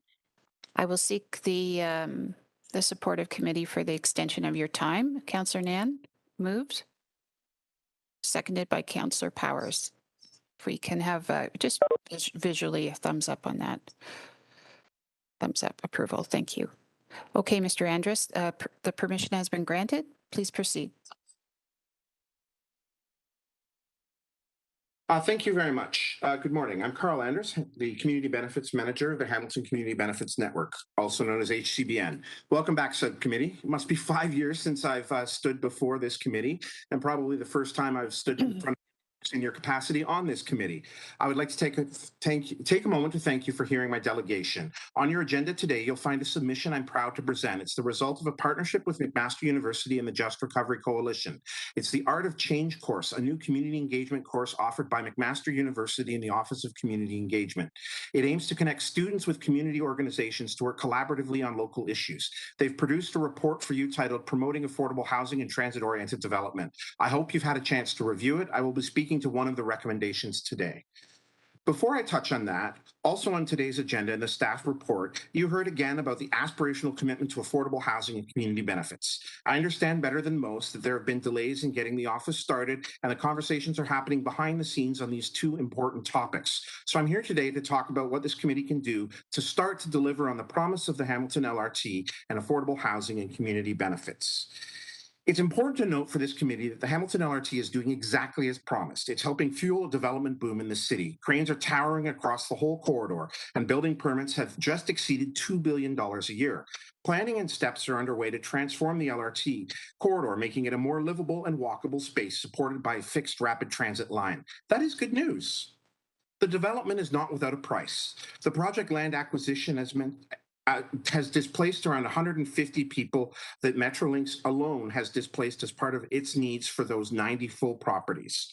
However, the booming investment and development along the core are snatching up many traditionally affordable market rate units for redevelopment or demolition. The affordable housing crisis is skyrocketing. Since the first announcement of LRT, rents have almost doubled in the corridor area. No true numbers exist of how many folks have been displaced, but the homelessness situation is at a peak I've never witnessed in my lifetime. There are more tents and encampments forming across the city, and they tend to be concentrated near the LRT corridor. As developers continue to procure more and more land in the area, they are not only driving the affordable housing crisis, but contributing to the displacement and actively displacing families. There are many challenges in solving the housing crisis, and it will not be solved by the City of Hamilton alone. However, in light of the booming development around us, there's one tool that you have left in the shed, and I think it's well past time you put it to use: inclusionary zoning.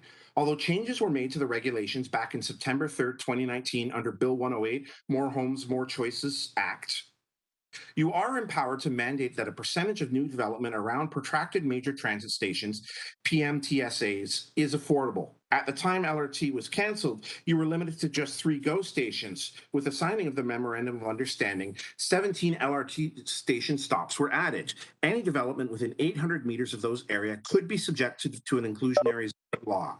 It's important to note the timeline I have before you. Discussion on inclusionary zoning has been going on since the downtown secondary plan. It's not new. The process is involved and requires you to hire a consultant so that every moment you delay, more land is being procured along the corridor by developers, more permits are issued, and less of the booming development going on around us could be subjected to this tool. The land is limited, as this tool can only be applied to 800 meters around those protracted major transit stations. Every moment you delay is another building permit and one less affordable housing unit that could be mandated. Inclusionary zoning has been discussed since 2018 when the province granted the city the ability to pass this critical tool. Currently, discussions around inclusionary zoning is scheduled for phase 4 of the Grids 2 MCR process and not scheduled until Q2 of 2023. Given the timeline in Toronto, it took 2 years from the first motion of council to the final bylaw being passed. This would mean we might not see an inclusionary zoning bylaw until 2025, at which time how much development will occur? How many units of affordable housing could we miss out on simply not passing this critical tool? In addition to passing a staff direction today to accelerate the timeline for inclusionary zoning, I would urge this committee to invite the HCBN back for a more formal presentation on community benefits agreements, the history of Metrolinx and light rail transit projects, and what community benefits are. In your Memorandum of Understanding, you acknowledge the importance. Acknowledgement is not simply enough. Concrete actions are needed to deliver on the promise of LRT. As an organization with broad membership interested in advocating for community benefits agreements, our voice needs to be heard as a key part of the process, not as an afterthought. We are a valuable resource, and I want to work collaboratively with the city, and so does the rest of our staff, to make sure that the LRT delivers on all of its promises. I've heard a working group is being convened to talk about community benefits. To my knowledge, HCBN, its members, and members of the Just Recovery Coalition are not part of any working group. Finally, I will note that the Hamilton Chamber of Commerce and Hamilton Halton Builders Association are in attendance as other representatives of the community and key stakeholders. I would suggest that the HCBN is definitely a key stakeholder and very much an organization with a broad coalition of community representatives. Let's do better than acknowledge the importance of community benefits and affordable housing and put that acknowledgement into action. Thank you. Thank you, Mr. Andrus. Are there any questions of the delegate? I don't see any. Thank you for staying with us. We're on to the next delegate, 9.4, Nicole Smith. Is Ms. Smith with us?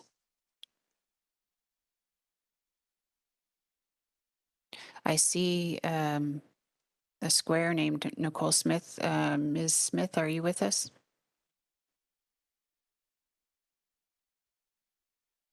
Okay, I'll have to move on to the other delegate and I'll circle back. 9.5 is with respect to inclusionary zoning, and 9.5A, Annika Rack. Is the delegate with us? I think our recess may have thrown, unfortunately, a wrench into the opportunity of delegates.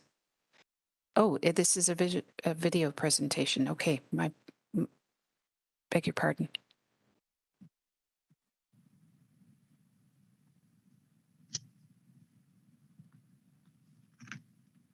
Good morning, City of Hamilton councillors and staff. My name is Anika Rack, and I am a member of the Stony Creek chapter of Acorn. I am here today in fervent support of the City of Hamilton passing a bold inclusionary zoning policy. Hamilton's rise of homelessness and tenant displacement because of skyrocketing rents is cause for the urgency in passing inclusionary zoning along major transit routes like the new LRT for our most vulnerable Hamiltonians. Everyone deserves an affordable roof over their heads. In Stony Creek, the remodeling of Eastgate will commit to condos that are not affordable. It's also not a direct reflection of the population's financial/economic status with low to middle income class families. And with the cost of current rates of housing, it makes it out of reach for these families. We must protect the population of Hamilton. So it's imperative that an inclusionary zoning policy be a direct reflection of the economic class of Hamilton. Developers are certainly not looking after the interests of these residents, as they have zero plans for affordable housing along the light rail transit routes. It's time for Hamilton to be bold and take that stand for its residents. Thank you for your time and consideration. Thank you. We're on to the next video delegation, Liz Scott.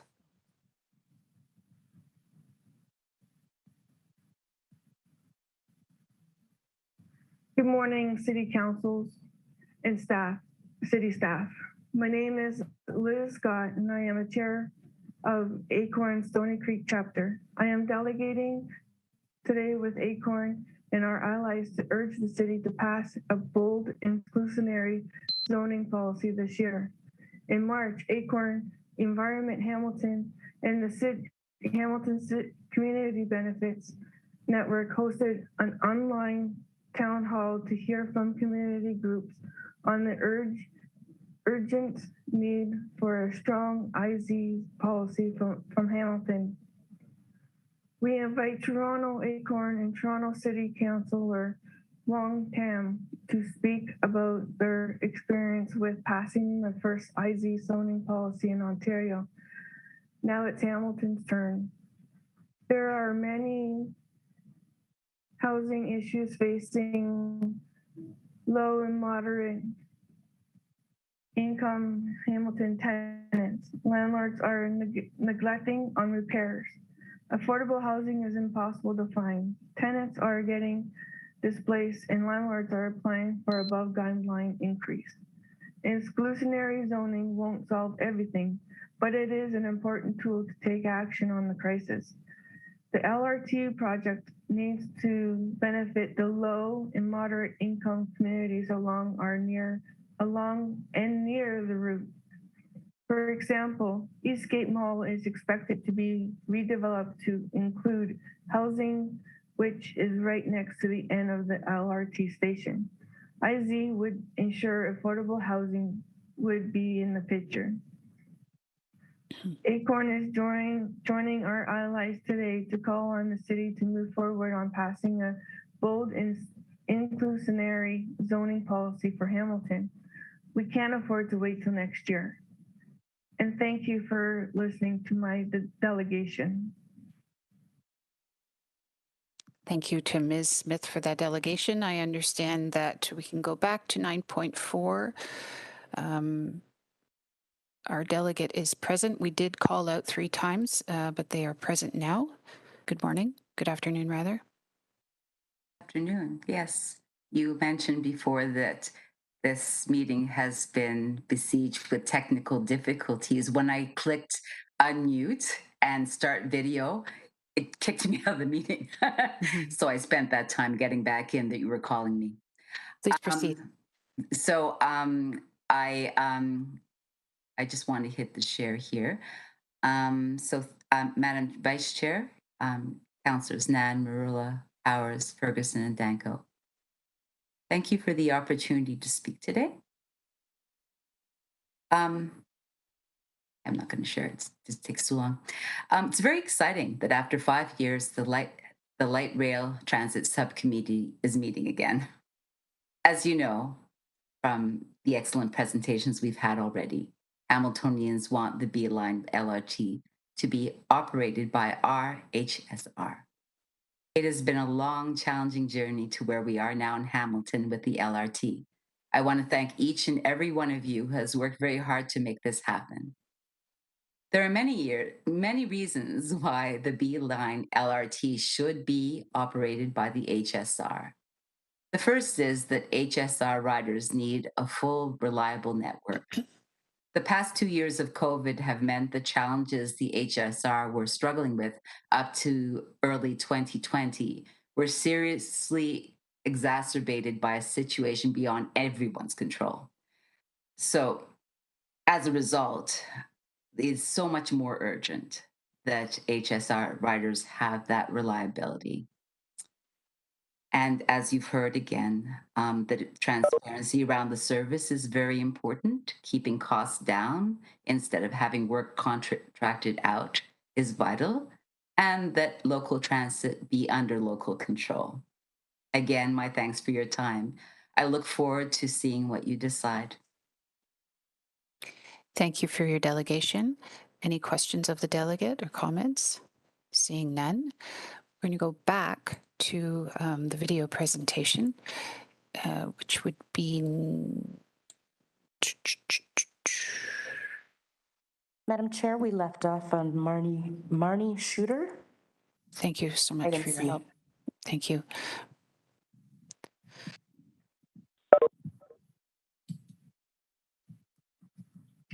Hello, my name is Marnie Schurter. I am a co-chair of Hamilton Mountain Acorn Chapter. Acorn is a tenant and community organization. We are calling on the City of Hamilton to create a bold inclusionary zoning policy that includes a minimum 40% affordable housing in all new condo and apartment developments where IC can be used. Affordable units built with IC policies to be kept affordable forever. Required targets for accessible housing. And to target incomes of $30,000 and under for affordability. We need affordable housing in Hamilton, particularly for ODSP, OW, and low wage workers and fixed income seniors. Hamilton's LRT and existing and planned GO transit stations can play an important role in creating affordable housing. The high prices of rental properties and development that are sold as investments has driven the average person out of the community. Acorn wants to see developer profits cut and affordable housing delivered. Thank you for listening to my delegation. Thank you to the delegate. Next up, a video from Elizabeth McMicking. Okay, go ahead. Good morning, City Councilors and City staff. My name is Elizabeth McMicking. I'm a tenant and Ward 5 and members of Acorn Stony Creek Chapter. I am delegating today with other Acorn members and allies to urge the city move forward to inclusionary zoning this year. Hamilton is in a housing crisis. Rents are skyrocketing, tenants are being displaced, and many properties are sitting vacant. Inclusionary zoning will ensure affordable units are creating along the LRT. There are many vacant properties boarded up along King Street, developers, and buying up properties along the route. Tenants are being kicked out to increase developers' profit. Any new development where inclusionary zoning can be used needs to have affordable housing. We need to make sure that the project has benefits for low and moderate income families and communities. Acorn and our allies are delegating today to demand urgent action. The City of Hamilton urgently needs to pass a bold inclusionary zoning policy. Thank you for listening to my delegation. Thank you very much to the delegate. Next up, we have a video submission from Kubra Haeger of the Hamilton Center for Civic Inclusion. Hello, my name is Kubra Haeger. I'm here delegating on behalf of the Hamilton Center for Civic Inclusion, or HCCI, respecting the Hamilton LRT project, as well as affordable housing. So I just wanted to start off by, mentioning the importance of community engagement and community consultation in terms of the LRT project. And I know that today is the first LRT subcommittee meeting in quite a while, since 2017. And, of course, these conversations have still been happening in community community regardless, because we know that this project will have varying impacts on Hamiltonians, depending on income and, community and which communities these people belong to. Going through the project updates, I see that there has been a mention of having community conversations, but the Hamilton Center for Civic Inclusion, the Hamilton Community Benefits Network, and other partners, are around the table, kind of hoping to have that conversation with Metrolinx, with the city, with respect to what we're hearing from our communities. We know that the LRT project will have a substantial impact on housing, for example, which is why inclusionary zoning is so crucial and so important. And that can't happen next year. That can't happen in 2 years. That needs to happen now, before the project begins, before the boots are on the ground, because folks are being displaced, folks are being rent evicted and having nowhere to go. The rent prices in Hamilton are quite absurd at the moment. The housing market is uncontrollable, and many people are not able to live with the consequences of that, which has resulted in such a bad housing crisis in the city of Hamilton that needs to be addressed. And one way to address that is implementing an inclusionary zoning policy. And like I said, not tomorrow, today. These big projects cannot happen without being able to offer something to the community that is directly being impacted by this, and which is why affordable units are so crucial, because Hamilton, and especially along the LRT corridor, there are many low-income communities. And have we thought about, how these low-income communities are going to be impacted by the Hamilton LRT?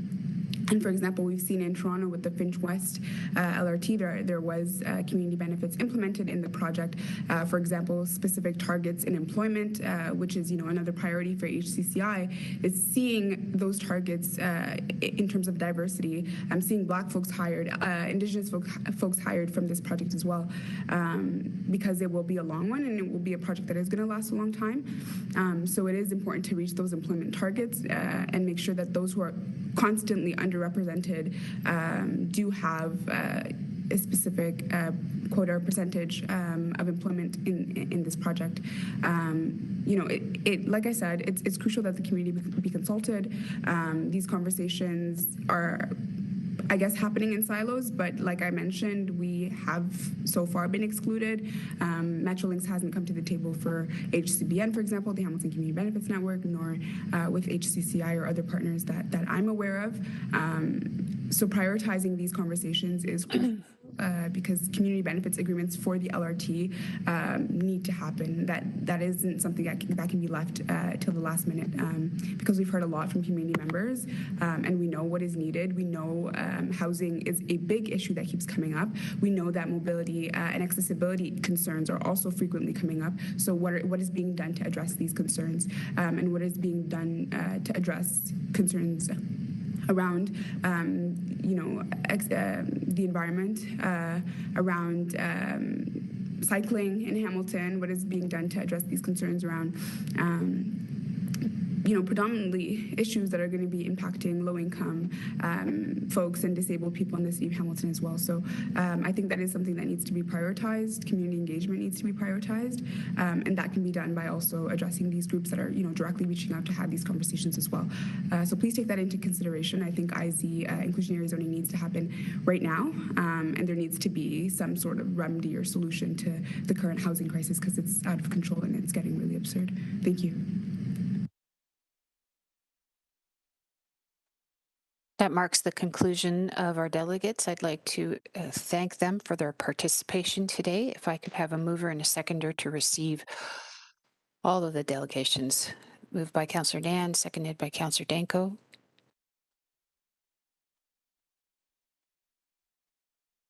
The vote is up.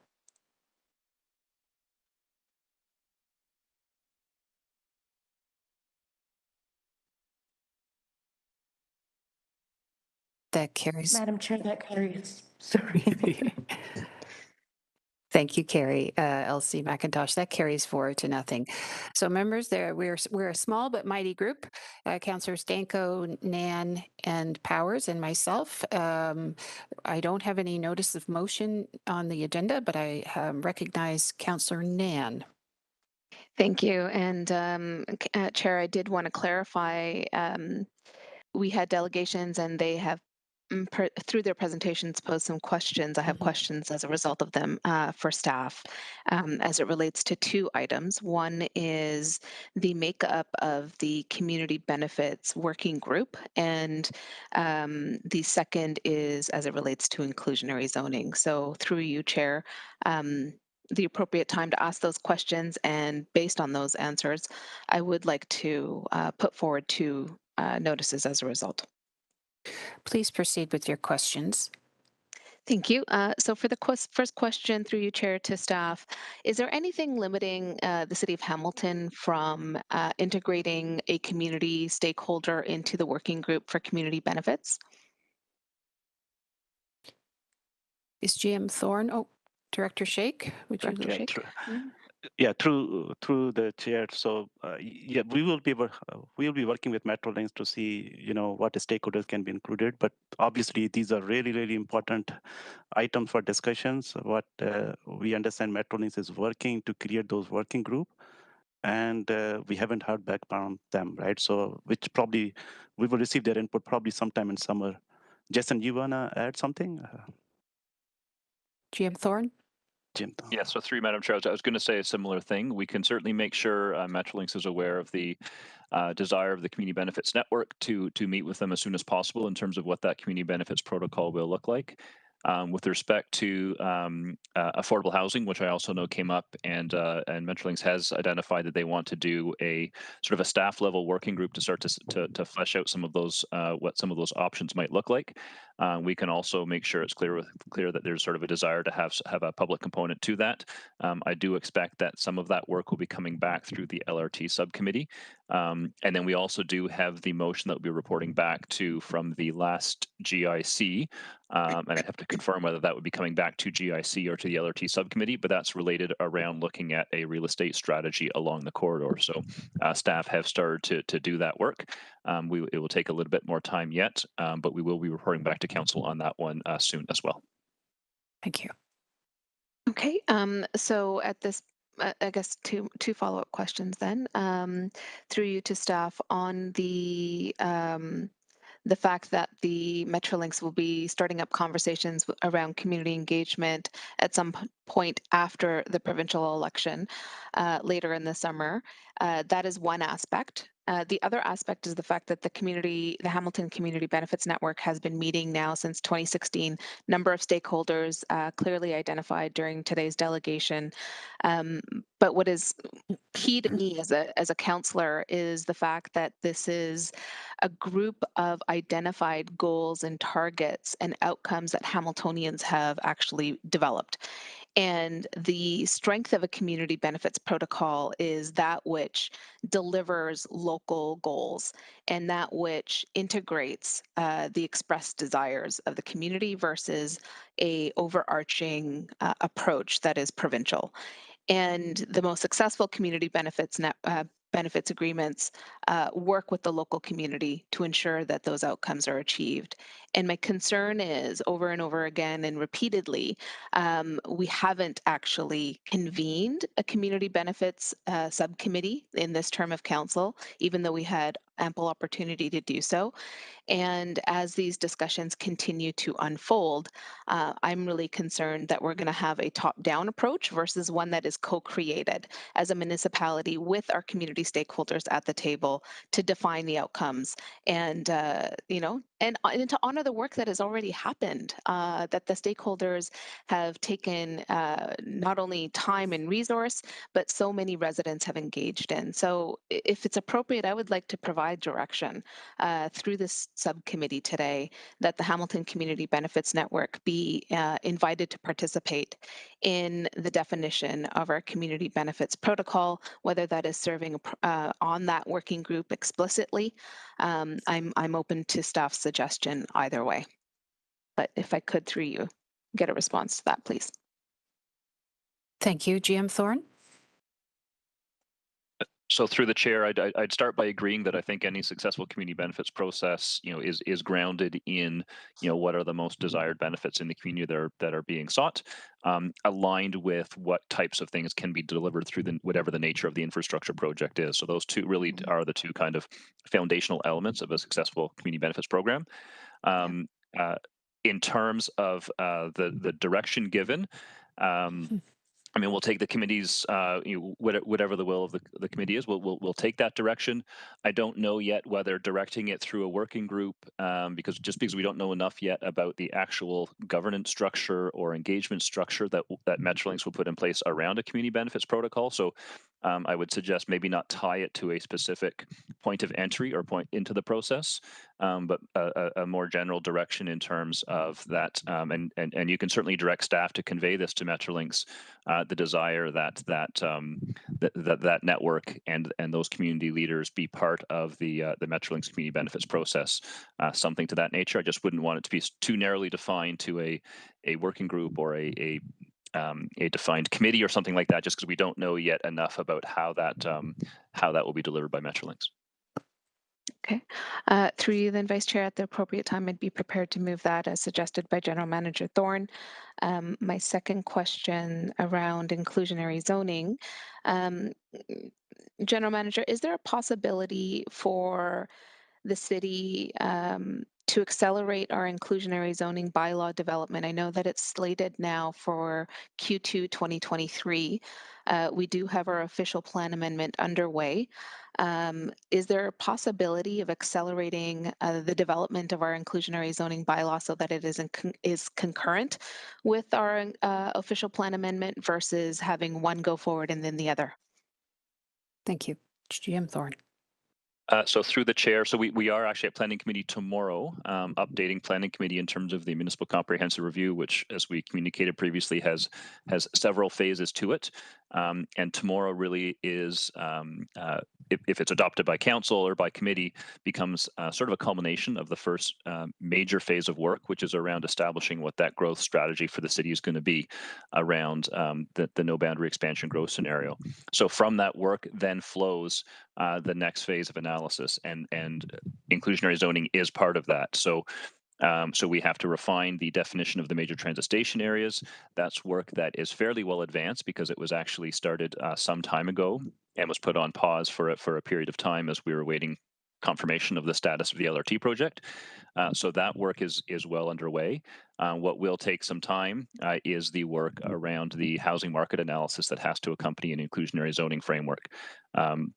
So in short, I don't see us being in a position with that work that has to be done to have anything in front of council any earlier than what we identified in our municipal comprehensive review work plan, which was I'm trying to recall if it was Q1 or Q2 of 2023. I could provide that update or have staff provide that update at planning committee tomorrow. But given the sort of the especially the market analysis work that has to underpin an inclusionary zoning framework, that I don't see that bylaw being able to get in front of council any sooner than that. Thank you for that response. Councillor Nan, you're past your 5. Okay, I'll come back then. If I could put you back on, thank you. Councillor Powers. I would like to support the intent of Councillor Nan, but these motions that we propose on the fly likely more often than not are not worked out in detail. So my suggestion is that Councillor Nan take away and craft something that's more, I'm going to say, more fulsome and bring it back to the committee for our consideration. I don't know where I'll go on whatever motion is. So thank you, Madam Chair. Thank you, Councillor Powers. Councillor Nan, the floor is yours again. There are no other speakers. Thank you, and thank you, Councillor Powers. I do aim to usually bring forward motions with ample notice to my colleagues, and I appreciate the desire for that, for good governance, and I appreciate your comment there. Following up on the inclusionary zoning piece, just for clarification, if I could, General Manager Thorne, through you, the housing needs assessment that is being done under the MCR. Given that work is underway, could it not include a tandem approach in delivering the analysis under that work for the development of the inclusionary zoning bylaw? Couldn't it happen concurrently? Mr. Thorne. So through the chair, it in some ways it is happening and does happen concurrently. So you're right in terms of the overall housing needs assessment, the work that's already been done and is part of the report that goes tomorrow does help inform the market analysis that has to go into the inclusionary zoning framework, where it has to go, do a bit of a deeper dive in order to actually support an inclusionary zoning bylaw is in broadly speaking 2 areas. One being, okay, within this basket of affordability, what are the priorities for an inclusionary zoning framework? Because of course, there's a very wide spectrum of what that could include. So it's necessary to understand that to inform an inclusionary zoning framework. And then the other very key piece is sort of the real estate and the market analysis that has to go into it. Because of course, with inclusionary zoning, the way it works is what funds the affordable units is the other units in the project. And so what the analysis that has to be done, and this is what I know in Toronto they spent a fair bit of time on, is what is that kind of, I'll call it the sweet spot in terms of what the market can actually deliver in terms of affordable housing, because it is a market-driven tool. So that work has to be done to see, okay, what percentage of units, what type of units can the market units in the project deliver within sort of the real estate market conditions that exist in the corridor. So again, to use the Toronto example, they identified, I can't remember exactly what they called them, strong market areas or something like that, moderate market areas, and they adjusted their inclusionary zone work accordingly, recognizing that stronger market areas have a better potential to deliver inclusionary affordable units, the way that the tool is set up. So that's a fairly complicated undertaking, and to be quite frank, it tends to very much limit what an inclusionary zoning tool can deliver in terms of actual affordable housing, because it is in effect, at the end of the day, it's the other units in a project that are paying for those affordable units. So it's what can those units bear? Councillor. Okay, I appreciate the response. I guess I'm still, I guess I'll sidebar with my colleagues and staff and just get a little bit more information. I would like to bring forward something that enables the municipality to do this work concurrently with our OPA. I think it would be a missed opportunity, given that the official plan amendment would have to go before the provincial government for approval anyway. I think it's an opportunity for us to use this strategic timeline to define that and get it approved, rather than be in the same situation that Toronto finds itself now, where they'll still have to go through an approval process with the province and continue to delay it. I'm curious, if I could, a final question to General Manager Thorne, what additional staff resources would help accelerate this work if the remainder of council and my colleagues were interested in seeing this happen concurrently?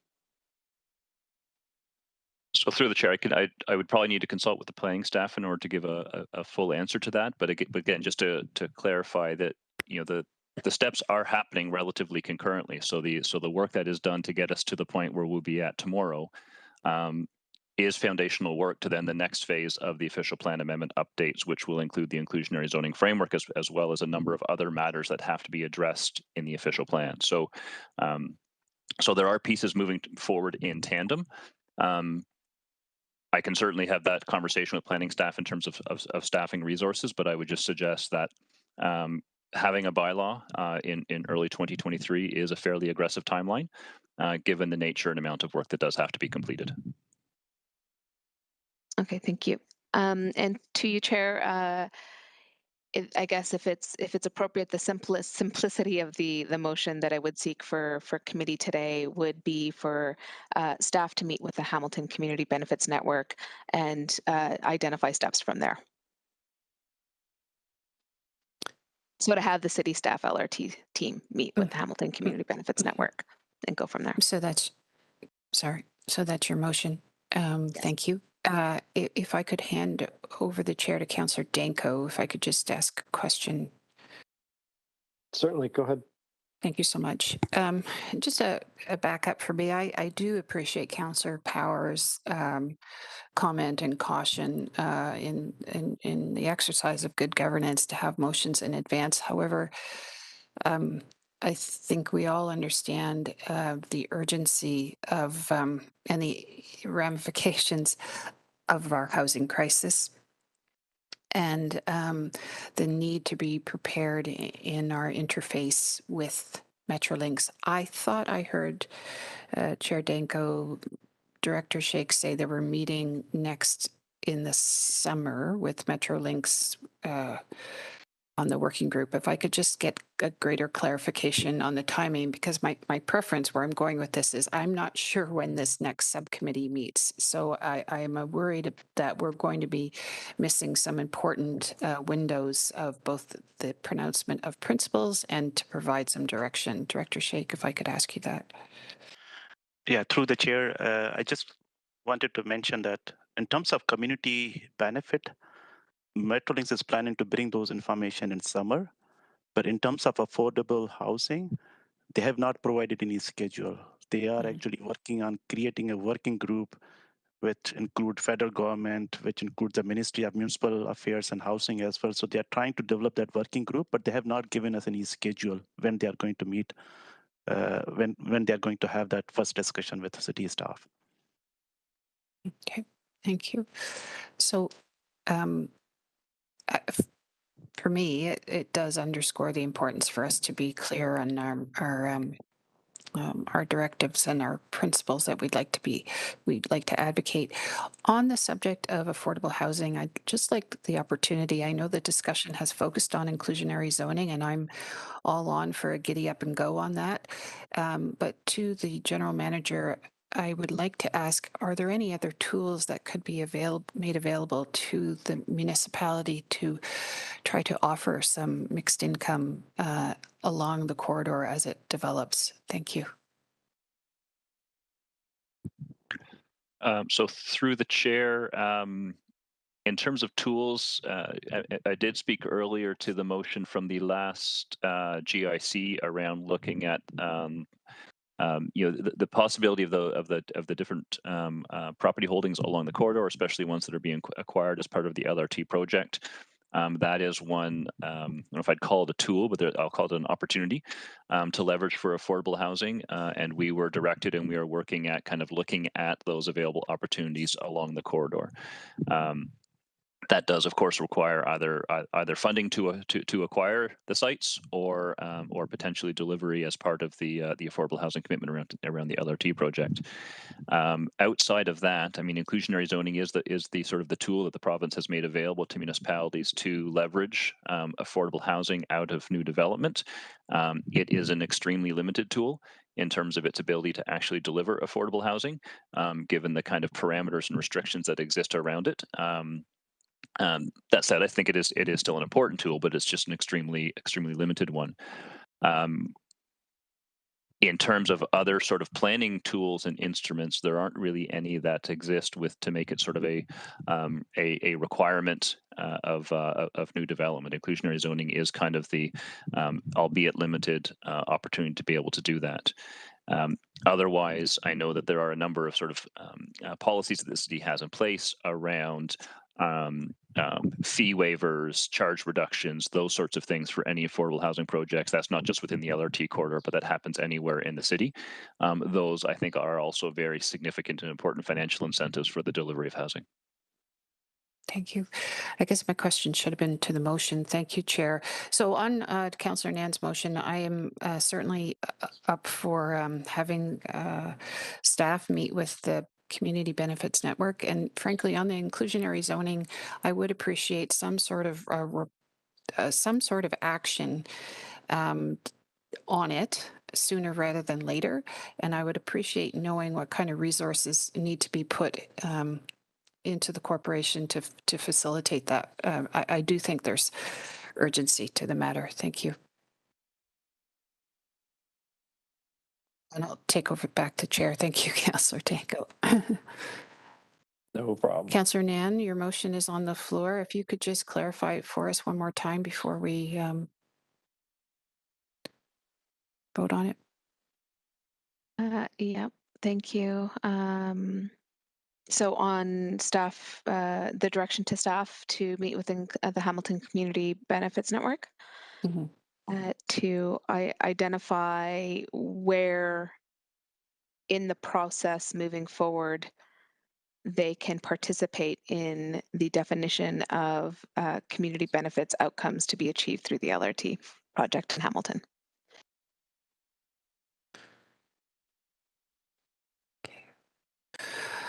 Any further questions on the motion?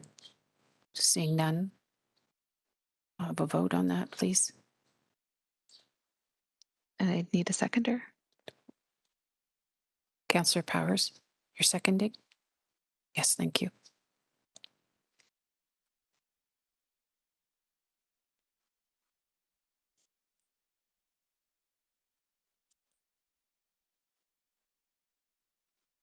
The vote is up.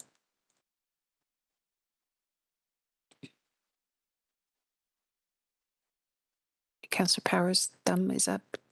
Elsie McIntosh. That carries 4-0. Thank you, members. Sorry, Councillor Nan, you still have the floor. Thank you.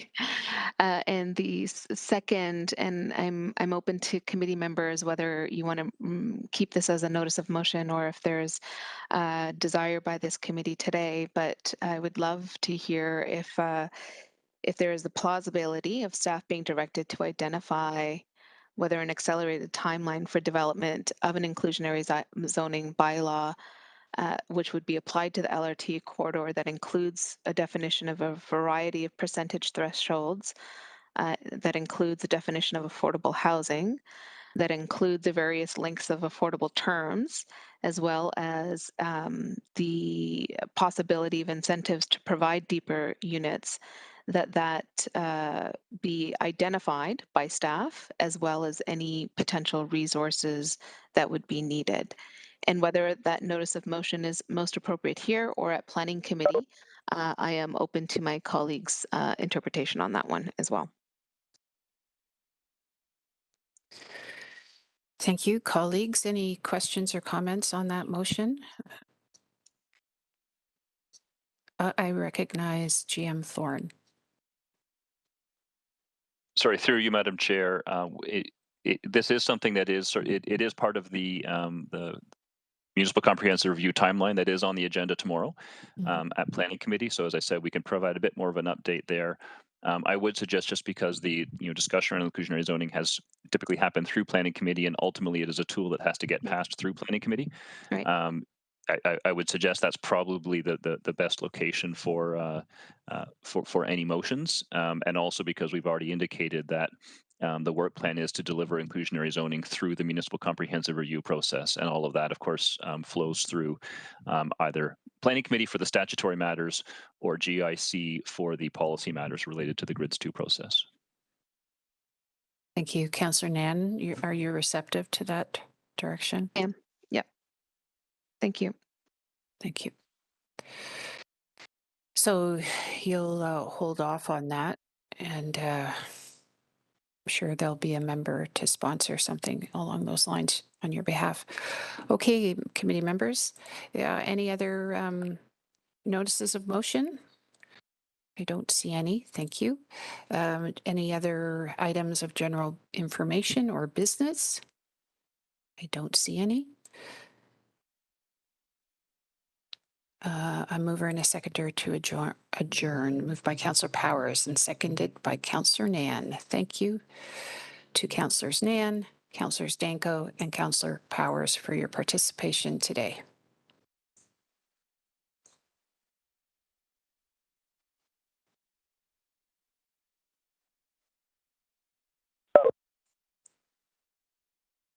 That carries. Have a great day.